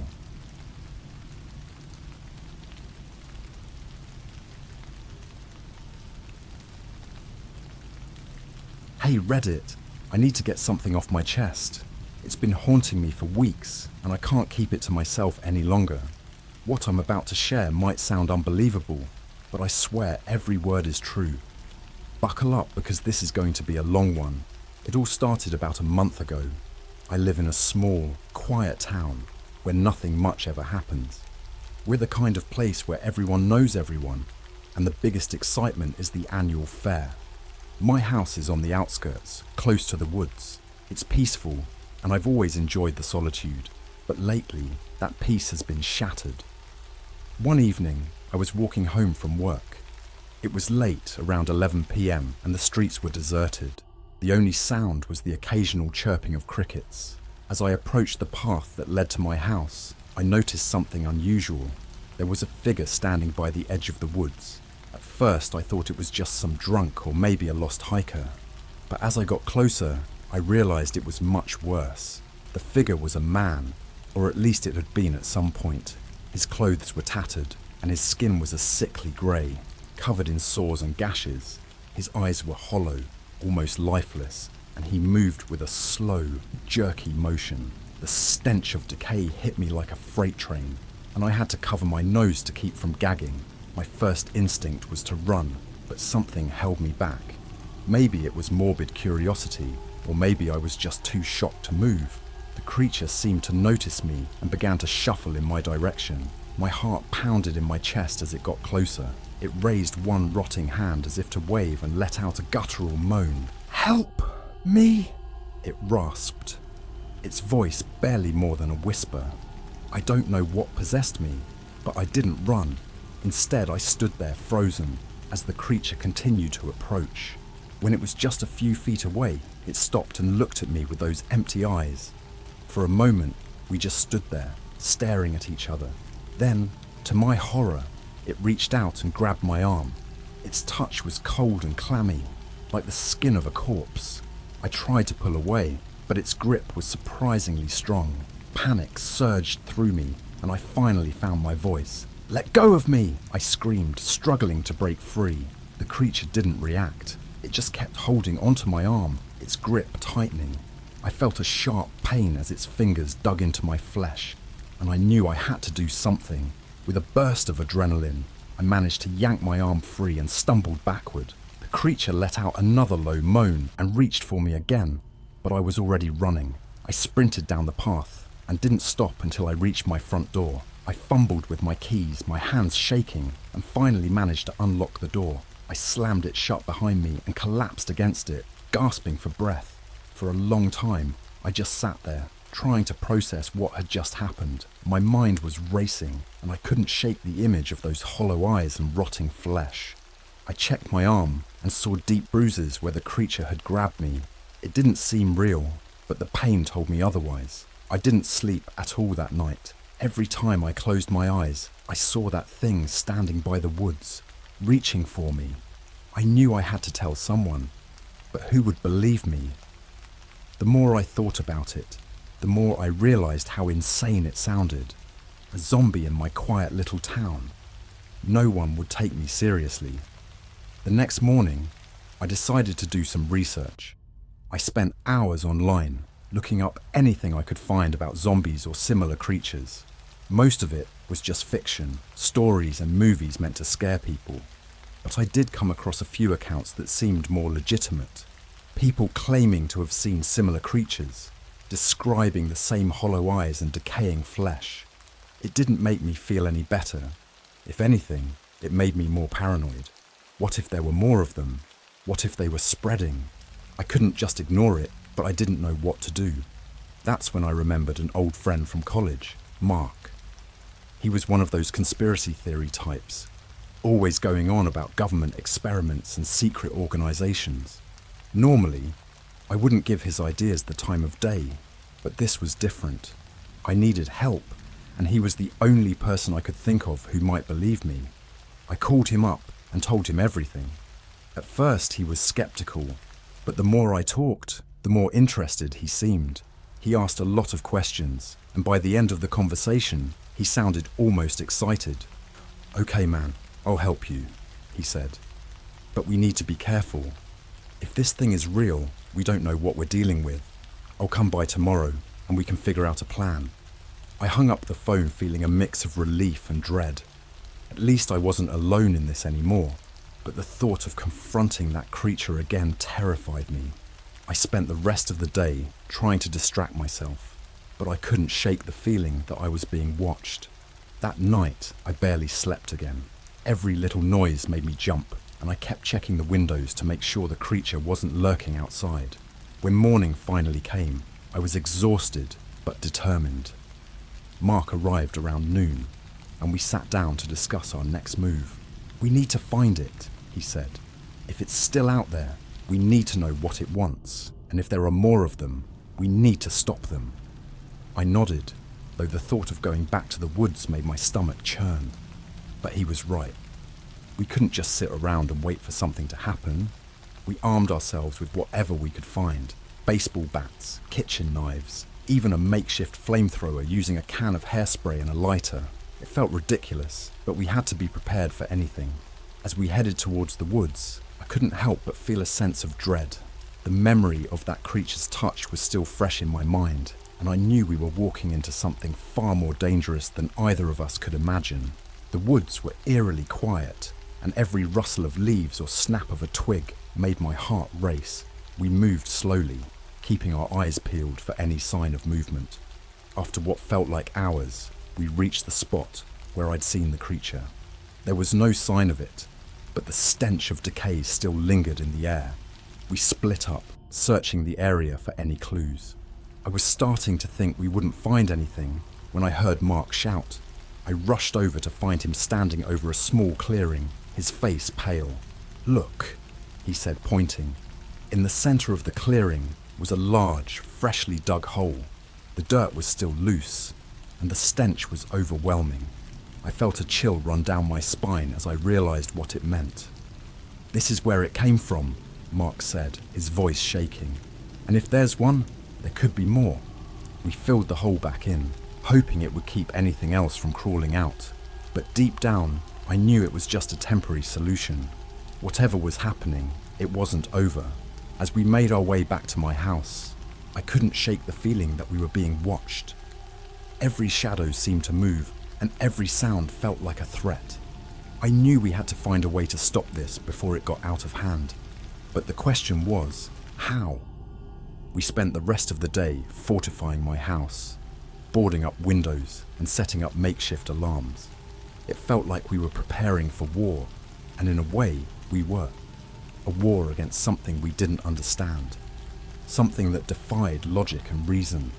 That night, as we sat in the dim light of my living room, I couldn't help but feel a sense of hopelessness. We were just two guys, armed with makeshift weapons, going up against something straight out of a nightmare. But we had no choice. We had to fight, or we wouldn't survive. As the night wore on, I could feel the tension building. Every creak and groan of the house made us jump, and the hours seemed to drag by. I knew we were in for a long, terrifying ordeal, and I could only hope we were ready for what was to come. Hey Reddit, I'm back with the next part of my story. I apologize for the delay, but things have been getting crazier than I could have ever imagined. If you thought part 1 was disturbing, brace yourselves because it's about to get even worse. The night after we fortified the house was restless. Mark and I took turns keeping watch, barely catching any sleep. The air was thick with tension, and every little noise outside made us jump. We knew we couldn't keep this up forever. Something had to give. The next morning, we decided to take a more proactive approach. Sitting around waiting for something to happen was driving us insane. We needed to find out more about this creature, and if there were others like it. Our first step was to visit the local library. It might sound old-fashioned, but we figured it was worth a shot. The librarian, Mrs. Thompson, was a sweet old lady who'd been there for as long as I could remember. She gave us a curious look when we asked about books on local legends and unexplained phenomena, but she didn't ask questions. She led us to a dusty corner of the library filled with old records and books that looked like they hadn't been touched in years. We spent hours combing through the archives. Most of it was just ghost stories and folklore, but then we stumbled upon something that made our blood run cold. There was an old newspaper article from the 1940s about a series of strange deaths in our town. The victims had all been found in various stages of decomposition, despite having only been dead for a few days. The cause of death was never determined, and the cases were eventually closed as unsolved. But that wasn't the worst part. The article mentioned sightings of a strange, decaying figure lurking around the scenes of the deaths. The descriptions matched the creature I'd encountered almost perfectly. It seemed this thing had been around for a long time, and now it was back. We knew we had to dig deeper. Mark suggested we visit the local cemetery, thinking maybe there could be a connection. It sounded like a long shot, but at this point, we were willing to try anything. We gathered our makeshift weapons and headed out. The cemetery was on the outskirts of town, surrounded by an old iron fence that had seen better days. As we walked through the rows of headstones, the silence was deafening. It felt like we were being watched, and the hairs on the back of my neck stood up. We split up to cover more ground, keeping our eyes peeled for anything unusual.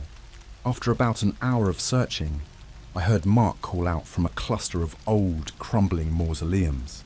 I rushed over to find him standing in front of one that looked like it hadn't been opened in decades. "Look at this," he said, pointing to the ground. There were fresh footprints leading up to the mausoleum's entrance. They were large and misshapen, definitely not human. My heart raced as we pried open the rusted gate and stepped inside. The air was cold and damp, and the smell of decay was overwhelming. Inside, the mausoleum was dark and cluttered with debris. We shone our flashlights around, looking for any clues. In the far corner, we found a small pile of bones. They looked like animal bones, but the sight was still unsettling. As we were about to leave, Mark noticed something carved into the wall. It was an old symbol, one I didn't recognize, but Mark seemed to know what it was. "This is a protection symbol," he said, tracing the lines with his finger. "It's meant to ward off evil spirits." I felt a glimmer of hope. Maybe someone had tried to keep the creature contained here. But if that was the case, it clearly hadn't worked. We needed more information, and fast. We decided to talk to the oldest resident in town, Mr. Johnson. He was in his 90s and had lived here his entire life. If anyone knew anything about the creature or the old stories, it would be him. Mr. Johnson's house was on the other side of town, a small, weathered cottage that looked like it could collapse at any moment. He greeted us with a toothless grin and invited us in. We explained why we were there, and his expression grew serious. "I've heard tales of that creature," he said, his voice trembling. "My grandfather used to tell me stories about it when I was a boy. They called it the White. It's a restless spirit, doomed to walk the earth in a decaying body. It feeds on the living, draining their life force to sustain itself." He went on to tell us about a group of townsfolk who had tried to stop the White back in the 1940s. They had managed to trap it in the mausoleum and used the protection symbol to keep it contained. But over the years, the seal had weakened and the White had escaped. "What can we do to stop it?" I asked, desperation creeping into my voice. Mr. Johnson shook his head. "The only way to stop a White is to destroy its body completely. Fire is your best bet, but be careful. It's cunning and will do whatever it takes to survive." Armed with this new information, we formulated a plan. We would lure the white out and destroy it with fire. It sounded simple, but I knew it was going to be anything but. That night, we set our trap. We placed bait, a fresh animal carcass, in the clearing where I'd first seen the creature. Then we waited, hiding nearby with our makeshift flamethrower ready. Hours passed, and just when I was starting to think the plan wouldn't work, we heard a rustling in the bushes. The white emerged, drawn to the bait. It moved slowly, its eyes scanning the area cautiously. I held my breath, waiting for the right moment. As it bent down to inspect the carcass, Mark gave the signal. We sprang from our hiding spot, aiming the flamethrower at the white and igniting it. The creature let out an ear-piercing shriek as the flames engulfed it. It thrashed and writhed, trying to escape, but we kept the fire on it until there was nothing left but ashes. For a moment, there was silence. Then, a feeling of relief washed over me. We had done it. The white was gone, or so we thought. As we were about to leave, we heard another rustling sound. My heart sank as more figures emerged from the woods, drawn by the commotion. There were at least 3 of them, all in various stages of decay, their hollow eyes fixed on us. We were outnumbered and out of options. We ran, knowing we couldn't fight them all. As we fled, I couldn't shake the feeling that this was far from over. The white wasn't just a single creature. It was part of something much bigger, something we had only begun to understand. Hey Reddit, I'm back with part 3 of my story. Things have escalated beyond anything I could have imagined. If you've been following along, you know that Mark and I thought we had defeated the white, only to discover that there were more of them. What happened next is something I'll never forget. After we fled from the clearing, we ran back to my house, hearts pounding and lungs burning. We knew we couldn't stay there. The creatures had seen us, and it was only a matter of time before they found their way to my home. We grabbed what supplies we could and headed for Mark's place, hoping it would be safer there. Mark's house was on the other side of town, nestled in a densely wooded area. The drive felt like it took forever, every shadow and movement in the trees sending waves of paranoia through us. When we finally arrived, we quickly barricaded the doors and windows, trying to create some semblance of security. Once we were inside, we took a moment to catch our breath and figure out our next move. The realization that we were dealing with multiple whites was terrifying. We needed to come up with a plan to not only protect ourselves, but also find a way to eliminate them for good. There's something we're missing, Mark said, pacing back and forth. The protection symbol was supposed to keep them contained. Why did it fail? I thought back to Mr. Johnson's stories and the old records we had found. It all pointed to one thing. The seal had weakened over time. The symbol alone wasn't enough. We needed something stronger, something permanent. Maybe there's a way to strengthen the symbol, I suggested, or another method to trap them more effectively. Mark nodded. It's worth a shot, but we need more information. We should talk to Mrs. Thompson again. Maybe the library has more records that we missed. The next morning, we headed back to the library. Mrs. Thompson looked surprised to see us again, but didn't ask any questions. She helped us access some older, more obscure records that we hadn't looked at before. After hours of searching, we finally found something that seemed promising. There was an old journal written by a man named Arthur Crowley, who had lived in our town during the late 1800s. The journal detailed his encounters with what he called the cursed dead, and his attempts to contain them. Crowley had discovered a ritual that involved not just symbols, but also a specific incantation and a rare herb called nightshade bloom. According to the journal, this combination could create a permanent seal, trapping the whites forever. The problem was, nightshade bloom was incredibly rare, and Crowley had only managed to find it once in his lifetime. We knew we had to find this herb. Without it, the ritual wouldn't work. The journal mentioned that nightshade bloom grew in a specific type of soil, usually near old, abandoned graveyards. There was one such graveyard about an hour's drive from our town, deep in the forest. It was a long shot, but it was our best hope. We gathered our supplies and set off for the graveyard. The drive was tense, neither of us speaking much. The weight of what we were about to do hung heavily in the air. As we got closer, the forest grew thicker and more ominous, the trees casting long, eerie shadows. When we arrived, the graveyard was exactly as described, old, overgrown, and seemingly forgotten. The air was thick with the smell of decay, and the silence was oppressive. We split up, searching for any sign of the nightshade bloom. After what felt like hours of searching, Mark called out to me. He had found a small cluster of the herb growing near a crumbling headstone. It was dark purple, almost black, with a faint, sickly sweet smell. We carefully gathered as much as we could, hoping it would be enough for the ritual. As we were about to leave, we heard a rustling sound.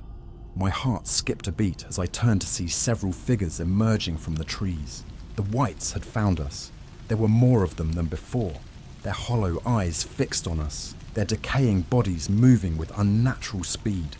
We ran, the nightshade bloom clutched tightly in our hands. The whites were right behind us, their guttural moans filling the air. We barely made it to the car. Slamming the doors shut just as the creatures reached us, Mark floored the gas pedal and we sped away, the whites chasing us until we were out of sight. Back at Mark's house, we wasted no time. We set up a makeshift altar in the living room and began preparing the ritual. We drew the protection symbols on the floor, placed the nightshade bloom in the center, and recited the incantation from Crowley's journal. As we spoke the final words, a strange energy filled the room. The symbols glowed faintly, and the nightshade bloom seemed to pulse with a dark light. For a moment, everything was still. Then, a loud crash shattered the silence. The whites had found us again, and they were trying to break in. We held our breath, watching as the symbols on the floor grew brighter, forming a barrier around us. The whites clawed at the windows and doors, but they couldn't get through. The ritual was working. The creatures howled in frustration, their hollow eyes burning with rage. But we knew this wasn't a permanent solution. The whites were relentless, and it was only a matter of time before they found a way to break the seal. We needed to find a way to eliminate them for good, and fast. That's when Mark had an idea. "There's an old abandoned church on the edge of town," he said. "It's been there for centuries. If we can lure the whites there and perform the ritual inside, it might be enough to trap them permanently." It was a risky plan, but it was our best shot. We gathered our supplies and set off for the church, hoping we could make it in time. The whites followed us, their numbers growing with each passing hour. It felt like the entire town was coming alive with the cursed dead. When we reached the church, it was dark and foreboding, its old stone walls covered in ivy. We hurried inside, setting up the ritual in the center of the nave. As we prepared, the whites began to surround the building, their guttural moans echoing through the night. We recited the incantation once more, the symbols glowing brighter than before. The nightshade bloom pulsed with dark energy, and the barrier formed around us. The whites tried to break through, but this time the seal held firm. As the ritual reached its climax, a blinding light filled the church. The whites let out a collective scream, their bodies disintegrating into ash. The light grew brighter, and then just as suddenly as it had started, it was over. The church was silent. The whites were gone. We had done it. But as we stood there, catching our breath, I couldn't shake the feeling that this wasn't the end. Something told me there were more secrets to uncover, more dangers lurking in the shadows. Hey Reddit, thanks for sticking with me through this nightmare. If you're still here, you're in for a wild ride. After we performed the ritual in the old church and destroyed the whites, I thought we were finally safe. But I was wrong. This is far from over. The following morning, Mark and I went back to his place to regroup. We were exhausted, both physically and mentally, but there was no time to rest. We had barely settled in when there was a knock at the door. It was Mrs. Thompson, the librarian. Her face was pale, and she looked more frightened than I had ever seen her. "You need to come with me," she said, her voice trembling. "There's something you need to see." We followed her back to the library, where she led us to the dusty corner with the old records. She had found something new, something that hadn't been there before. It was another journal, this one even older than Crowley's. The cover was cracked and worn, and the pages were brittle with age. "This journal belonged to one of the town's founders," Mrs. Thompson explained. "I didn't even know it existed until it appeared on my desk this morning." As we began to read, a sense of dread settled over us. The journal detailed the history of the Whites, revealing that they were not just restless spirits, but the result of a dark ritual performed centuries ago. The founders had attempted to summon a powerful entity, seeking to gain its knowledge and power, but something had gone terribly wrong. The entity had twisted their bodies and minds, transforming them into the Whites. The journal also mentioned a hidden crypt beneath the town, where the ritual had taken place. The crypt was sealed off, and its location was kept secret to prevent anyone from ever attempting to use it again. But it seemed the seal had weakened over time, allowing the Whites to escape. "We have to find that crypt," Mark said, his voice filled with determination. "If we can seal it properly, maybe we can put an end to this once and for all." Mrs. Thompson gave us an old map of the town, marked with cryptic symbols that indicated the location of the crypt. It was beneath the town's original cemetery, the same one where we had found the nightshade bloom. We gathered our supplies and set off once more, the weight of our task heavy on our shoulders. The journey to the cemetery was tense, every rustle of leaves and snap of a twig setting us on edge.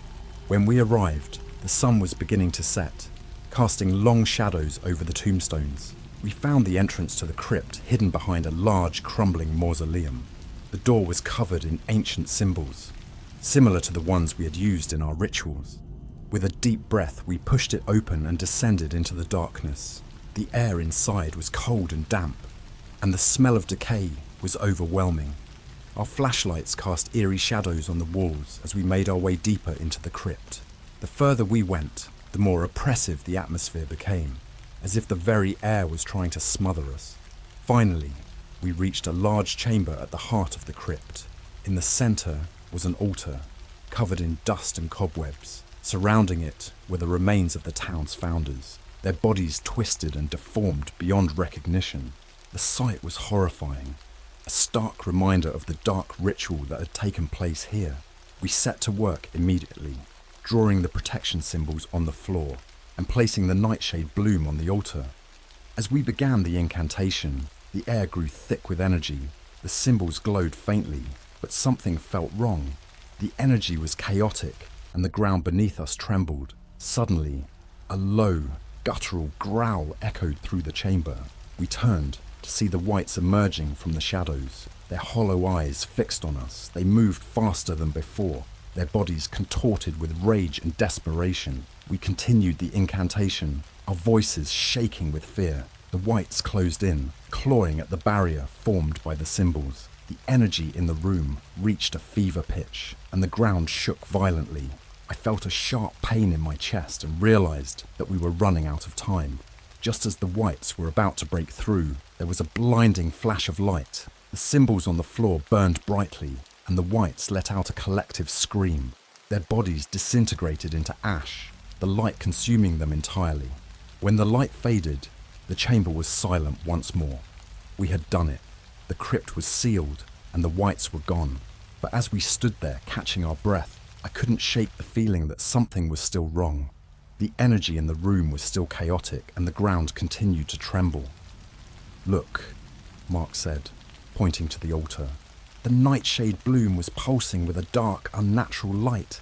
The energy seemed to be coming from it, and I realized with horror that the ritual had only been partially successful. We had destroyed the Whites, but the entity they had summoned was still present, trapped within the bloom. "We need to destroy it," I said, my voice barely more than a whisper. "It's the only way to end this." Mark nodded, and we quickly gathered our supplies. We placed the nightshade bloom in the center of the chamber and prepared to burn it. As we lit the fire, the ground shook violently, and a deafening roar filled the air. The bloom writhed and twisted, as if trying to escape the flames. For a moment I thought it wouldn't work, but then the bloom began to burn, the dark light fading as the flames consumed it. The ground stopped shaking, and the roar subsided. The energy in the room dissipated, leaving only silence. We watched as the bloom was reduced to ash. A a sense of relief washing over us. It was finally over. The entity was destroyed, and the crypt was sealed for good. We had saved the town, but at a great cost. As we made our way back to the surface, I couldn't help but feel a sense of unease. We had faced unimaginable horrors and come out alive, but the scars would remain. The darkness we had uncovered was a reminder of the dangers that lurked in the shadows, waiting to be unleashed. Back in town, life slowly returned to normal. The people went about their daily lives, unaware of the horrors we had faced. But Mark and I knew the truth. We had seen the darkness and survived, but we would never be the same.